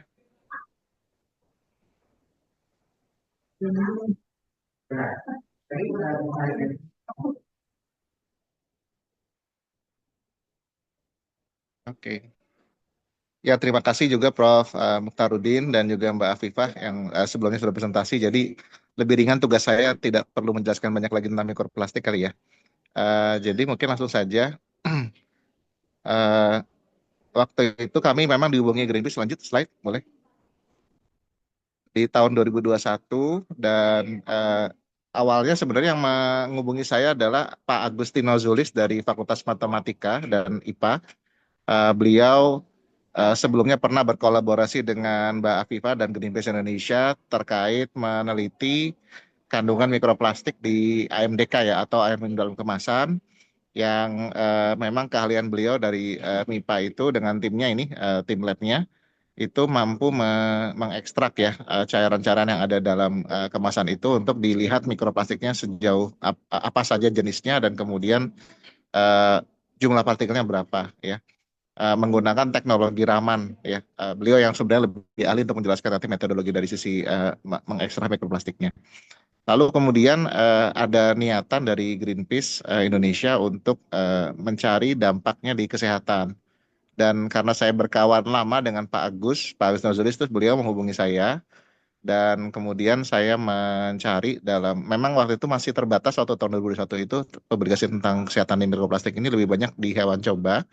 Dan dalam publikasi yang saya baca di hewan coba itu kebanyakan menjelaskan sistem tubuh yang terganggu itu adalah di kardiovaskular, di saraf atau di otak, kemudian di gastrointestinal dan juga di reproduksi ya. Sehingga atas informasi awalan itu kami mencoba untuk berdiskusi dengan Pak Dekan, Prof. Ari, Pak Fahrial, Dr. Anwar Santoso dulu masih jadi di sebelum pensiun ya di Harapan Kita atau di Protein Kardiologi, dan juga Prof. Iko ya. Hanya saja memang karena keterbatasan dana, jadi kita baru sampai pada yang di bidang lain ya, itu baru sampai pada pada kuesionernya saja dan belum dilakukan pemeriksaan lebih lanjut ya. Dan tapi ada beberapa hal yang kemudian signifikan hasilnya di bidang gastrointestinal ya. Sementara kalau di kardiovaskular dan juga infertilitas itu masih dikelola sama Dr. Anwar dan Prof. Iko. Kalau ini saya dengan tim saya juga, ini kebanyakan anak magang sih. Jadi karena sudah beberapa tahun penelitiannya, jadi ganti-ganti anak magang seperti biasa. Jadi agak banyak. Lanjut.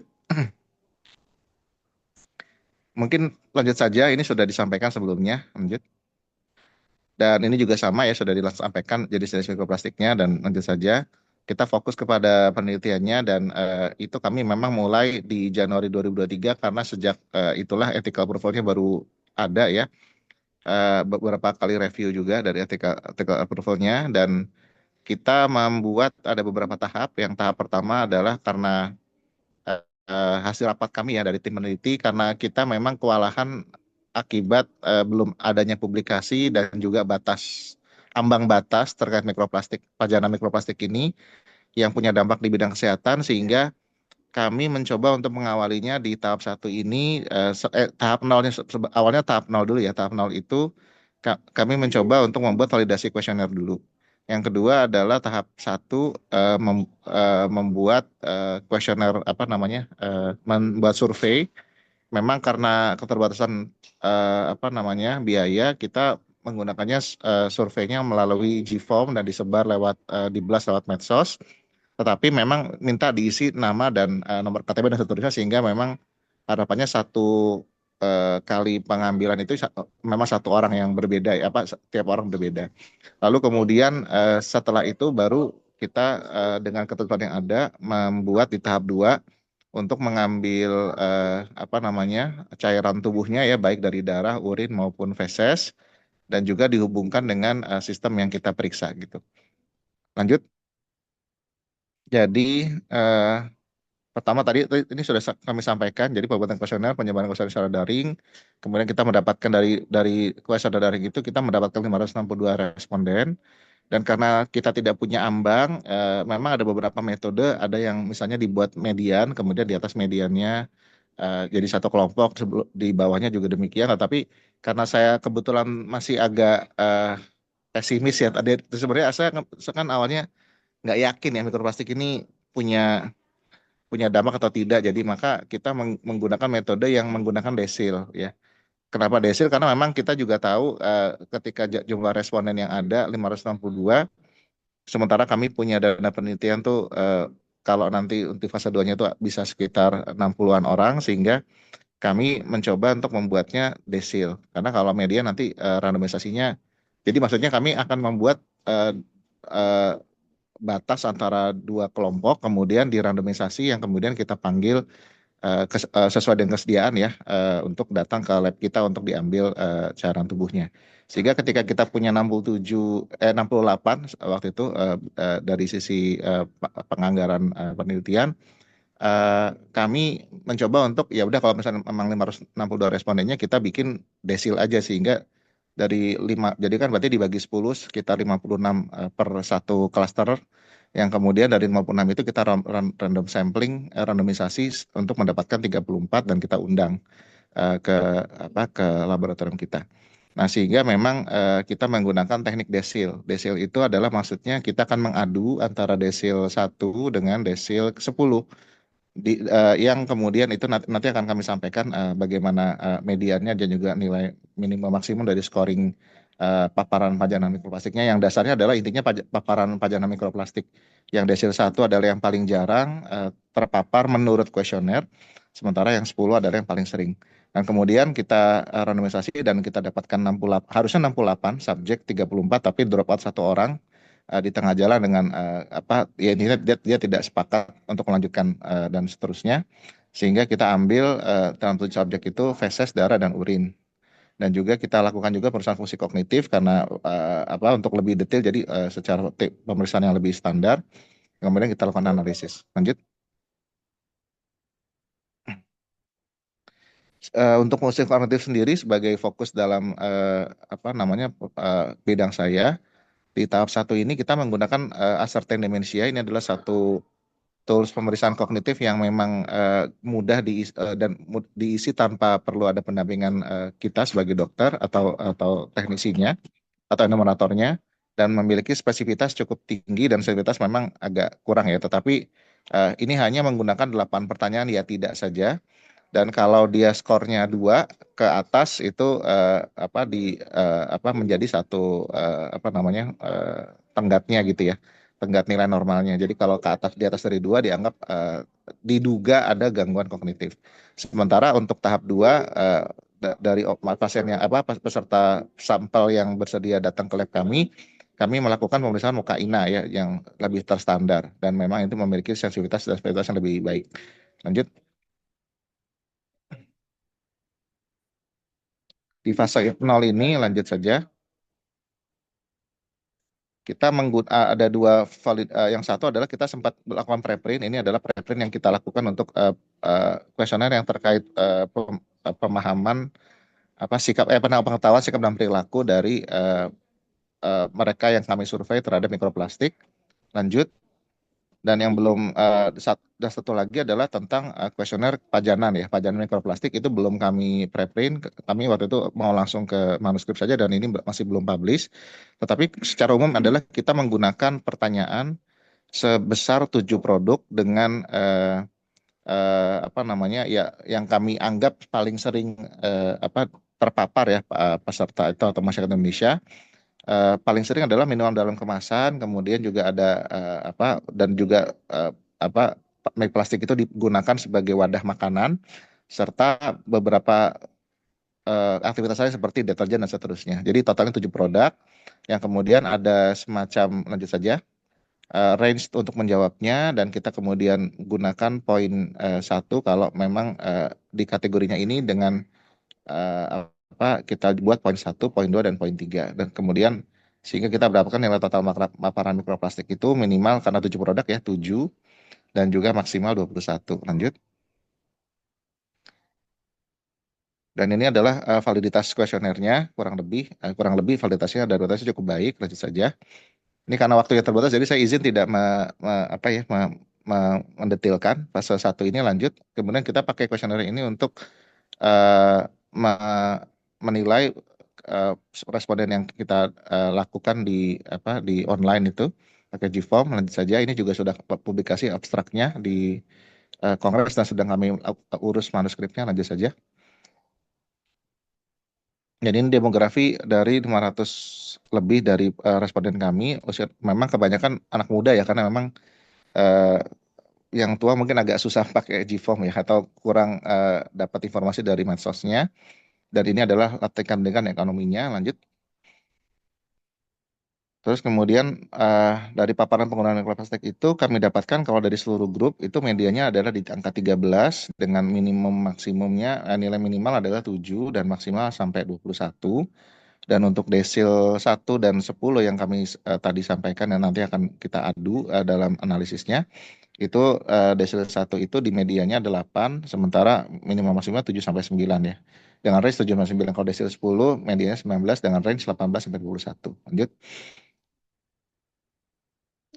Dan kebanyakan adalah memang konsumsi plastik sekali pakai yang di yang ini adalah sebarannya, cara menjawabnya, dan juga plastik guna ulang itu memang lebih banyak, kurang lebih sekali pakai, tapi juga guna ulang juga beberapa di apa namanya dijawab iya oleh peserta dengan kekerapan pemakaiannya seperti di bawah ini. Lanjut. Nah, yang menarik adalah mereka yang menggunakan plastik sekali pakai dan dengan tingkat sedang hingga tinggi itu 44%-nya mengalami penurunan kognitif, yakni lebih cukup besar dibandingkan yang lain. Lanjut saja. Dan sorry, ini salah slide aja. Slide ini sebenarnya saya tadi ingin menjelaskan nanti di akhir, tapi nggak apa-apa karena kebetulan udah muncul. Jadi ini saya di tengah kami melakukan penelitian ada satu jurnal yang menarik yang ditulis saya lupa nama authornya, tapi di jurnal Nature ini, jadi jurnal yang cukup bagus. Dia intinya mengambil sampel apa ya manusia yang memang menjadi bahan dari labnya mereka ya, postmortem itu di jaringan otak terutama ya, ternyata dari beberapa jaringan, dan ternyata jaringan otak itu adalah yang paling sering mengalami endapan mikroplastik. Dan jika dibandingkan jenazah yang tahun 2020 2010-an atau 2015-an kemudian dibandingkan sama yang 2020 ke atas, itu mereka yang digunakan sampel yang digunakan di 2020 ke atas itu ternyata lebih banyak endapan mikroplastiknya, jauh lebih banyak dibandingkan yang sebelumnya. Dan ini adalah temuan histopatologisnya, di mana mungkin maaf ya tidak ada saya karena saya tidak pakai share screen-nya, jadi itu yang bentuknya seperti glowing itu yang bling bling, nah itu tuh adalah mikroplastik itu di jaringan cerebral cortex-nya dari apa namanya penelitian ini. Dan ini menarik, salah satunya kenapa kemudian bisa terjadi dampak yang sesuai dengan penelitian kami. Lanjut. Oke, masuk ke fase 2, lanjut saja. Jadi kami menggunakan tadi seperti kami sampaikan desil 1 dan desil 10 didapatkan 34, harusnya 34 lawan 34, tapi satu sampel drop out di desil 1. Lanjut. Dengan inform consent dan bersedia datang ke lab, dan kami ambil darah, urin, dan fesesnya, termasuk dalam pengelolaan sampel cairan tubuh ini kita menggunakan kaca ya. Jadi semuanya pakai kaca, kecuali SPED-nya aja. Jadi SPED kan memang tidak ada untuk mengambil darah itu tidak ada yang kaca ya. Jadi kecuali SPED, tapi di luar itu kita menggunakan kaca. Untuk mengurangi potensi pajanan mikroplastiknya itu memang berasal dari wadah pengambilan sampel ya. Kemudian 67 subjek ini rata-rata memang usia 42 tahun dan lebih banyak berjenis kelamin wanita. Lanjut saja. Dan yang menarik ini dari dalam tubuh dari mereka yang kami ambil, baik 34 yang desil 1 maupun desil 10, didapatkan yang desil 10 yang memang secara paparan itu scoringnya tinggi, itu 100% ditemukan mikroplastik dalam tubuhnya. Sementara yang desil 1 yang termasuk yang sudah sangat peduli lingkungan dan jarang paparan mikroplastik dan mereka pemahaman sikapnya juga bagus, itu masih 90% ditemukan mikroplastik itu dalam tubuhnya di desil 1. Sehingga memang sepertinya pajanan itu berpengaruh terhadap kemudian entitas mikroplastik itu ditemukan dalam tubuh uh, uh, sampel gitu. Lanjut. Dan partikel yang paling sering diamati adalah dari seluruh partikel yang ada, banyak sih sebenarnya, tapi yang paling sering adalah PET. PET itu mencapai 93% atau total 295. Dengan total yang didapatkan itu 295 partikel. Lanjut. Dan ini adalah sampel-sampelnya. Ini saya mengambil slide dari Pak Agustino Zulis. Jadi prinsipnya memang didapatkan temuan mikroplastik seperti di feses, di darahnya itu seperti ini, yang bentuknya bisa fiber, bisa fragmen, dan seperti disampaikan Mbak Afifah sebelumnya ya, dengan ukuran beberapa ukuran dan juga berbagai jumlah dari partikel-partikel tersebut. Lanjut. Ini juga dan yang lain-lain juga. Jadi ada kurang lebih. Itu didapatkan dari cairan tubuhnya pasien. Lanjut. Kemudian kita dapatkan itu rata-rata memang 1-5 partikel mikroplastik per sampelnya. Jadi mereka yang didapatkan tadi dari 95% yang memang ada mikroplastiknya itu sekitar 1-5 partikel per sampel. Dan ukurannya yang diamati teramati antara 30 mikrometer hingga 3000 mikrometer. Dengan ukuran partikel pada sampel darah itu relatif lebih kecil dibandingkan di sampel feses dan urin. Lanjut. Lalu kemudian kami juga melakukan pemeriksaan mukaina pada tadi yang kami randomisasi 34 lawan 34 harusnya, tapi 33 jadi 34. Itu seluruhnya, kalau lihat dari seluruhnya itu memang kebanyakan nyaris setengahnya itu memiliki penurunan kognitif. Lanjut. Dan ternyata yang memiliki korelasi antara sampel mikroplastik yang kami temukan di urin, feses maupun darah, yang memiliki korelasi dengan proses kognitif itu adalah di darah. Karena dan ini memang cocok ya, maksudnya karena memang jaringan otak itu kan terkaitnya lebih terkait darah dibandingkan urin maupun feses. Sehingga dan itu kita temukan hubungan yang bermakna. Ya. Lanjut. Kemudian ini adalah hasil dari kuesioner sebelumnya. Maaf nih, jadi maju mundur, ini salah slide-nya. Jadi ini harusnya kami tampilkan di sebelumnya. Jadi ini adalah odds ratio yang kami hitung dari desil 1 dan desil 10 dari yang tadi total 500 lebih itu 562 itu kemudian kami bandingkan AD8-nya. Jadi kan kita menggunakan pakai AD8, kalau di atas 2 itu kita anggap sebagai gangguan kognitif, yang tidak ya yang 1 atau 0 tidak begitu. Nah, ternyata mereka yang dan kemudian kita analisis pakai chi-square. Ternyata mereka yang paparannya tinggi di desil 10 itu memiliki resiko 36 kali ya. Ini agak fantastis memang nilai odds ratio-nya, tapi ini sebagai disclose adalah ini menggunakan analisis desil. Jadi mungkin kalau menggunakan analisis yang dibagi beberapa kelompok bisa jadi lebih kecil ya odds ratio-nya. Tapi ini kalau kita bilang extreme high sama extreme low, itu adalah lebih beresiko 36 kali lipat lebih beresiko untuk mengalami gangguan kognitif. Lanjut. Dan maaf, jadi ini lagi balik lagi fase 2. Mohon maaf sekali lagi. Jadi ini kemudian dari jenis, kalau kita kemudian lihat dari jenis dari mikroplastiknya, ternyata yang punya hubungan dengan fungsi kognitif itu hanya PET ya. Yang jenis PET itu memang adalah mikroplastik yang paling sering ada dalam kemasan ya, air minum dalam kemasan paling sering. Dan itu dengan odds ratio-nya lebih tinggi. Kalau yang tadi untuk yang apapun mikroplastiknya itu odds ratio-nya sekitar 1, sekian ya, saya lupa. Tapi kalau misalnya yang di hanya PET saja itu mereka yang ada PET ada ditemukan mikroplastik jenis PET dalam cairan tubuhnya, maka itu didapatkan odds ratio-nya 3,95 ya. Jadi lebih beresiko untuk mengalami gangguan kognitif dibandingkan yang tidak ditemukan mikroplastik jenis PET dalam tubuhnya. Lanjut. Dan ini kami sudah sampaikan juga di AIC atau seminar yang internasional ya. Lanjut saja. Mekanismenya sebenarnya masih spekulatif ya, sebagaimana tadi Prof. Mukhtaru juga menyampaikan. Yang jelas sih kalau di otak itu, kalau memang mungkin di bidang saya saja ya, di otak itu kan memang dari darah ya, dan kemudian peradangan dan sedimentasi. Jadi itu yang memang banyak dilaporkan di hewan coba. Lanjut. Mungkin itu saja yang bisa kami sampaikan, Prof. Sebagai penelitian kami, mohon masukan dan pertanyaannya juga dari Prof. Dokter sekalian. Sekian, Assalamualaikum warahmatullahi wabarakatuh.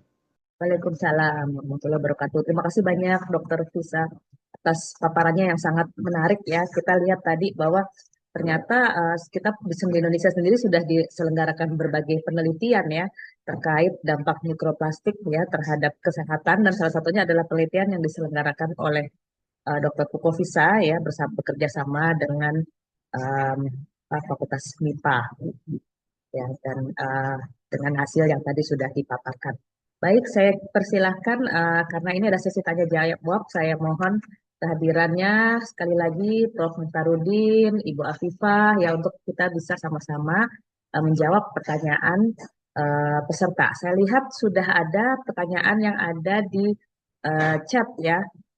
Eh, Jika ada yang ingin bertanya nanti silahkan raise hand ya. Tapi di sini saya akan bacakan dulu beberapa pertanyaan yang sudah ada di chat ya karena lebih dulu. Jadi kita jawab dulu saja. Tadi pertanyaan dari Pak Toto ini untuk Bu Afifah. Jadi rekomendasi untuk pemerintah dari Bu Afifah sudah apakah sudah ada yang dijalankan ya, dan jadi seperti bila belum apa masalahnya? Yaitu pertanyaan untuk Bu Afifah. Kemudian ada pertanyaan untuk Prof. Muhtarudin sepertinya, dan juga nanti mungkin Dokter Pukofisa bisa membantu menjawab. Apakah sudah ada cara untuk mendeteksi pasien yang terpapar mikroplastik? Dan apakah ada metode untuk mengobatinya? Ini mungkin nanti pertanyaan untuk Prof. Muhtarudin sekaligus Dokter Pukofisa nih. Nah, saya kira itu dulu kita jawab. Bu Afifah, apakah bisa sudah Iya, bergabung kembali? Ya, silakan. terima kasih Prof. Indah dan juga Pak Toto ya tadi untuk pertanyaannya. Ya, apakah rekomendasi tadi sudah dilakukan? Tentu belum. Makanya menjadi rekomendasi karena itu menjadi celah di SIO gitu itu satu. Nah, ke pemerintah tadi ada beberapa rekomendasi pengurangan plastik kemudian polluter pay itu kami usulkan karena memang celahnya di situ. Kenapa? Jadi satu untuk regulasi pengurangan plastik itu kita sudah punya instrumen hukumnya sudah ada gitu. Hanya saja law enforcement-nya lagi-lagi ya permasalahan hukum di kita kan kembalinya berkutatnya di situ ya law enforcement-nya yang memang lemah gitu. Kemudian apa pemantauannya juga evaluasinya itu yang belum berjalan gitu. Sebagai contoh yang saya singgung tadi saat presentasi ada Permen LHK 75 yang dibuat tahun 2019 untuk mengatur para produsen plastik ini dibuat 2019, 2020 itu harusnya semua produsen manufaktur, horeca, hotel, restoran dan kafe ya dan juga retail itu diatur untuk membuat roadmap selama 10 tahun sampai 2030 untuk mengurangi apa namanya cemaran plastiknya gitu. Nah, tapi faktanya sampai sekarang tahun 2025 ya, harusnya 2001 sampai selanjutnya itu sudah masa implementasi. 2025 ini kita baru punya sekitar di bawah 100 produsen yang sudah submit roadmap. Kita bisa cek sama-sama ya di data BPS berapa banyak jumlah produsen manufaktur di Indonesia, berapa banyak produsen retail, berapa banyak produsen horeca gitu dan yang submit belum ada 10%-nya gitu di dalam kondisinya sudah setengah jalan gitu. Nah, jadi satu itu kelemahannya ada di situ gitu. Kemudian juga ada celah dalam regulasi lain juga yang tidak mengontrol secara ketat pollutersnya ini tadi gitu. Pollutersnya yang harusnya tadi saya sepakat dengan masukannya Prof Muhtar ya, yang tadi menyebutkan ada eh, insentif untuk solusi-solusi alternatif. Nah, itu sayang sampai saat ini tidak ada skema itu. Dan kalaupun ada skema disinsentif untuk para polluters, itu sampai saat ini skema disinsentif dalam hal ini yang kami lihat adalah skema pengenaan pajak ya baik plastik sekali pakai atau produsen plastik sekali pakai ataupun produsen hulunya itu saat ini belum ada gitu.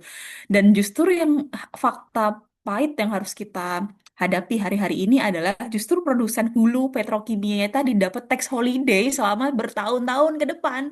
Jadi mereka boleh mengeruk minyak bumi sebebas-bebasnya untuk di kemudian jadi apa? Jadi pelet plastik dan lain sebagainya, tapi mereka tidak dikenakan pajak sama sekali gitu. Ini kan jadi sebuah ironi dengan polusi plastik yang sudah sedemikian rupa, mikroplastik sedemikian parahnya, tapi polutersnya tidak diberikan eh satu mekanisme pengenaan kos gitu ya untuk menanggung beban lingkungan yang mereka mereka mereka timbulkan gitu. Jadi kalau dirangkum memang satu masalah penyebabnya ada di satu evaluasi dan law enforcement yang sangat-sangat lemah gitu, dan yang kedua tidak dapat dipungkiri masih banyak konflik kepentingan ya di antara para para pembuat keputusan dan juga oligarki yang berkenaan di balik proses pembuatan keputusan itu, sehingga ya ada banyak tarik tarik ulur ketika proses-proses apa namanya regulasi pembatasan plastik ini dibangun gitu. Itu yang menjadi memperlambat semua rekomendasi yang didorong tadi. Semoga menjawab Pak Toto. Terima kasih. Saya kembalikan ke Prof. Indah. Baik, makasih Bu Afifah ya. Mungkin nanti Prof. Muhtarudin juga bisa menambahkan ya, tapi ini tadi ada pertanyaan spesifik memang untuk deteksi dan juga terapinya, termasuk ada lagi apa penggunaan antioksidan tuh bisa jadi terapi nggak sih? Ini bisa dijawab dulu oleh Prof. Muhtarudin, nanti setelah itu Dr. Kofisa saya persilahkan. Baik, terima kasih Prof. Uci. Wah, luar biasa pertanyaannya. Jadi pertama adalah ketika kita mau melakukan pemeriksaan di dalam tubuh, tentu memang sudah tersedia, terbukti dengan tadi baik Bu Atifah, kemudian Dr. Pupufisa, itu juga sudah menyajikan berapa partikel, berapa kandungan, dan inilah yang kemudian menjadi perhatian kita. Saya katakan tadi, masih belum jelas betul bagaimana mekanisme dari mikroplastik sebagai partikel. Tetapi sesungguhnya mekanisme terkait dengan substansi yang terkandung itu sudah jelas. Ya, salah satu yang saya sebutkan tadi sebagai pengacau endokrin tadi. Dan untuk itu kemudian pemeriksaannya diorientasikan pada kandungan-kandungan bahan tadi. Yang kalau misalnya tadi dari berbagai penelitian itu adalah terkait dengan polietilin, polietilin, terephthalat, lalu kemudian polipropilin, ya. Dan itulah yang kemudian jadi perhatian. Tetapi yang lebih penting lagi adalah bentuk monomernya, karena yang lebih berbahaya, lebih toksik itu justru bentuk monomernya. Ini juga yang saya lihat terkait juga dengan pertanyaannya tadi gitu. Bagaimana kalau misalnya botol plastik, air minum yang terkena matahari, tadi saya lompati memang proses degradasi dari apa namanya plastik itu tadi ya, jadi mikroplastik itu akan bisa biodegradasi, degradasi mulai fisika termasuk termal, panas, degradasi kimia ya, yang bisa lanjutan sebagai degradasi termal tadi, lalu kemudian degradasi biologi, biological biodegradation, itu memang bagian-bagian yang mengantarkan kepada pemikiran bahwa ya dihindari memang begitu bahan kemasan plastik itu tidak terkena panas. Kalau tidak akan mengkontaminasi substansi yang ada di dalamnya, entah itu air, entah itu makanan. Dan sekali lagi kemudian saran saya tidak terbatas pada pemeriksaan partikel plastiknya, tetapi yang lebih penting adalah substansinya, dan substansi tersebut sudah banyak batasan-batasan rekomendasi. Jadi nanti mengacunya terkait dengan besarnya pajanan itu berdasarkan rekomendasi atau nilai ambang batas atau baku mutu untuk bahan-bahan yang terkandung dalam mikroplastik tadi. Itu dan itu sudah dimungkinkan. Di samping kemudian yang akan dilakukan adalah juga pemeriksaan biomarker yang berhubungan dengan efeknya. Dalam hal ini terhadap vaskular, terhadap pembuluh darah, kemudian terhadap eh, tadi metabolik, termasuk eh, kemungkinan terjadinya gangguan metabolisme glukosa yang menyebabkan diabetes, sehingga pemantauan untuk gula darah itu menjadi penting. Saya kira itu sementara jawaban dari saya. Mudah-mudahan dapat menjawab. Terima kasih, Prof. Uci. Kalau jadi terapinya dok, apakah tadi em, ada yang bisa diberikan gitu kalau yang memang sudah terpapar? Ya, tentu saja kemudian untuk terapi itu kembali kepada luarannya tadi, kan ya. Nah, tinggal apakah tadi efeknya tadi ada yang reversible dan ada yang irreversible. Dan inilah yang kemudian mengapa kemudian dikedepankan tadi untuk pemantauan pemeriksaannya itu tadi terhadap bahan-bahan substansi tadi. Jangan sampai kemudian melebihi nilai ambang batas atau batas rekomendasi atau baku mutu yang berhubungan dengan substansi tadi. Itu yang kemudian harus dicegah. Karena kalau misalnya sudah terjadi gangguan ginjal kronik misalnya, maka sangat mungkin kemudian jadi tantangan untuk penyakit yang berlangsung lama dan irreversible. Itu saya kira. Jadi pengobatannya ada tergantung dengan efeknya tadi yang memang cukup luas mulai dari pernapasan sampai kemudian kepada saya sebutkan cerebrokardiovaskular dan juga pengacau endokrin tadi. Ya, baik, jadi terapinya tergantung organ mana yang terlibat ya Prof ya. Nah, baik, Dokter Prof Husam, apakah bisa mungkin menambahkan terkait deteksi dan terapi, termasuk juga tadi pemeriksaannya, karena ada yang bertanya nih, pemeriksaan detailnya seperti apa nih dok? Ya, ya. Terima kasih, Prof. Jadi saya menjawab yang dari penelitian kami dulu ya, Prof ya. Jadi yang jelas adalah bahwa mereka yang cukup ketat ya melakukan terpajan dari mikroplastiknya tadi yang karena gaya hidupnya dan seterusnya ya dia menggunakan tumbler dan seterusnya itu ada chance untuk tidak ada mikroplastiknya dalam tubuhnya sama sekali. Itu yang tadi kami sampaikan tadi dari 68 orang 34 lawan 34 itu yang direkomendasi dari desil 1 sampai desil 10. Yang desil 1 itu 90%. Artinya ada 10% dari mereka mungkin sekitar 3 atau 4 orang yang mereka tidak ada mikroplastiknya dalam tubuh.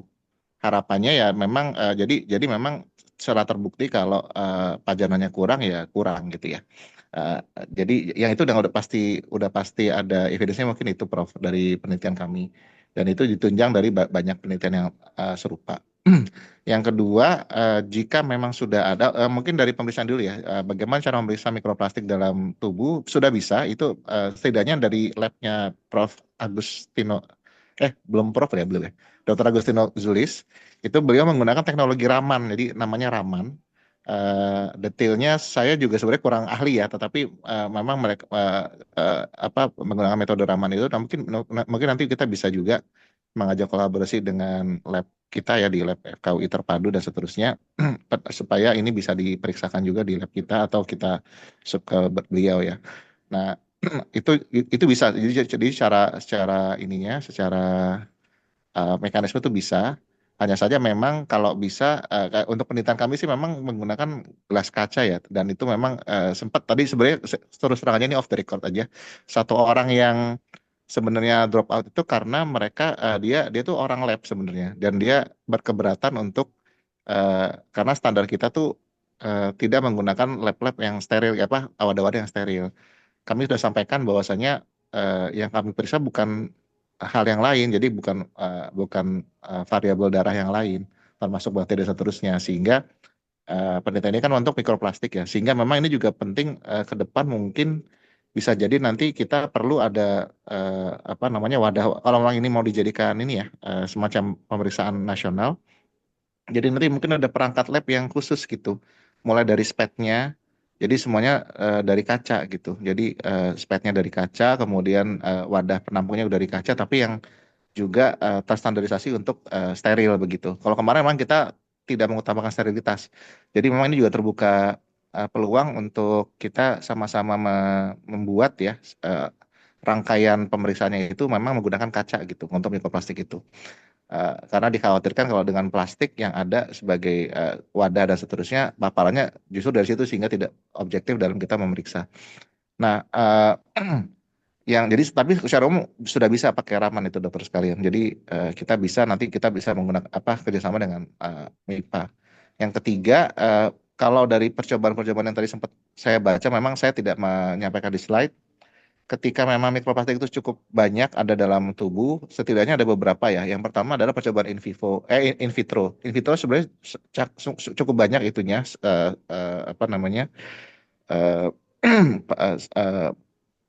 artikelnya gitu ya. Mulai dari menggunakan biota seperti mikroba tertentu, kemudian fungal tertentu atau jamur tertentu itu bisa mendegradasi itu. Tapi kan kita nggak kebayang kalau itu dimasukin ke tubuh kita ya, kayaknya nggak mungkin. Yang kedua adalah beberapa misalnya senyawa kimia seperti kalsium karbonat dan seterusnya itu bisa, tetapi rasanya juga belum tentu bisa match dengan kalau itu diberikan kepada tubuh kita ya.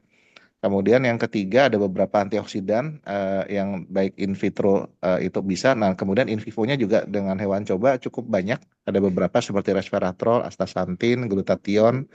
Itu di hewan coba tikus itu bisa terjadi degradasi yang cukup baik ya, sehingga ukurannya jadi jauh lebih kecil setelah diberikan sekian hari dan sampai hilang gitu. Jadi jumlahnya dari segi jumlah maupun ukuran menjadi lebih sedikit gitu ya.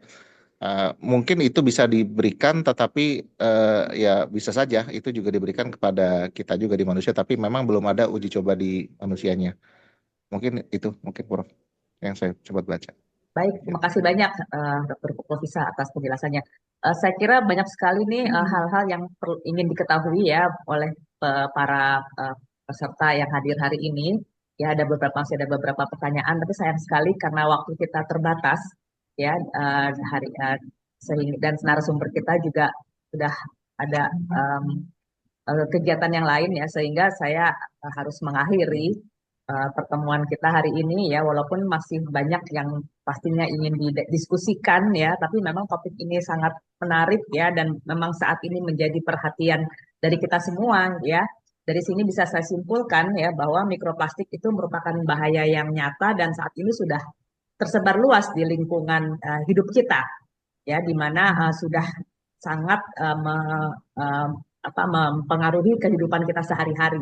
Bahkan bisa dikatakan saat ini sebenarnya kok dari paparan 3 narasumber tadi kita udah bisa nambah lagi nih, dikatakan Indonesia menghadapi kondisi darurat bahaya mikroplastik. Ya, memang udah banyak sih darurat-darurat yang lain, tapi saya kira ini juga jadinya kita mesti masukkan ya dalam kondisi darurat karena dampaknya terhadap kesehatan yang sangat besar ya, baik fisik maupun mental dan psikososial. Ya, oleh karena itu upaya penanggulangan mulai dari edukasi, kebijakan dan perubahan perilaku itu sudah sangat mendesak untuk dilakukan. Ya, dan saya juga sekaligus menyampaikan ya saat ini juga sebenarnya di FKUI ini kami juga sudah berupaya ya termasuk juga membantu ya supaya kita masyarakat itu bisa lebih sadar ya terhadap kondisi lingkungan ya, di antaranya yaitu melalui proyek Kata Earth, yaitu suatu proyek kolaborasi antara UI, UGM, Asian University for Women Bangladesh, Noakhali Science and Technology University Bangladesh, Universitas Oberta de Catalonia Spain, dan University Medical Center Utrecht dengan dukungan dari Uni Eropa untuk mendorong edukasi mengenai planetary health dan climate change kepada perguruan tinggi di Indonesia. Diharapkan juga ini bisa membantu ya, memberikan kesadaran ya kepada masyarakat di perguruan tinggi itu untuk lebih memperhatikan mengenai kesehatan planet ya, dan juga bagaimana kita bisa mencapai kondisi yang lebih sustain ya dalam hal sama-sama menjaga keberlangsungan kehidupan kita di planet bumi ini. Baik, terima kasih semuanya kepada para narasumber, Prof. Mukhtarudin, Bu Afifah, Dr. Pukofisa, juga kepada MC kita hari ini, Dr. Mariska. Ya, saya sekalian menutup saja dan juga kepada para peserta hari ini yang sudah hadir secara dan juga aktif bertanya ya. Saya harap kami masih punya banyak kegiatan lain ya, tentu saja nanti silakan mengikuti Instagram kami dari Iluni FKUI maupun dari Project Kata Art ya, kalau memang masih tertarik dengan topik-topik yang akan disampaikan dari Iluni FKUI. Baik, saya kira kita tuh bisa akhiri webinar kita hari ini. Terima kasih banyak sekali lagi. Assalamualaikum warahmatullahi wabarakatuh. Semoga bisa bermanfaat bagi kita semua. Terima kasih. Waalaikumsalam warahmatullahi wabarakatuh. Terima kasih, Prof. Ya, makasih Dokter Tisa, Dr. Pak Arifin, sehat. Mukhtaruddin. Terima Terima kasih, kasih. Pak. Terima Mbak kasih Viva, semuanya. semangat terus. Sehat, Teman-teman Dokter semua, Tisa dan peserta semua, semuanya. Terima kasih. sehat-sehat. Assalamualaikum.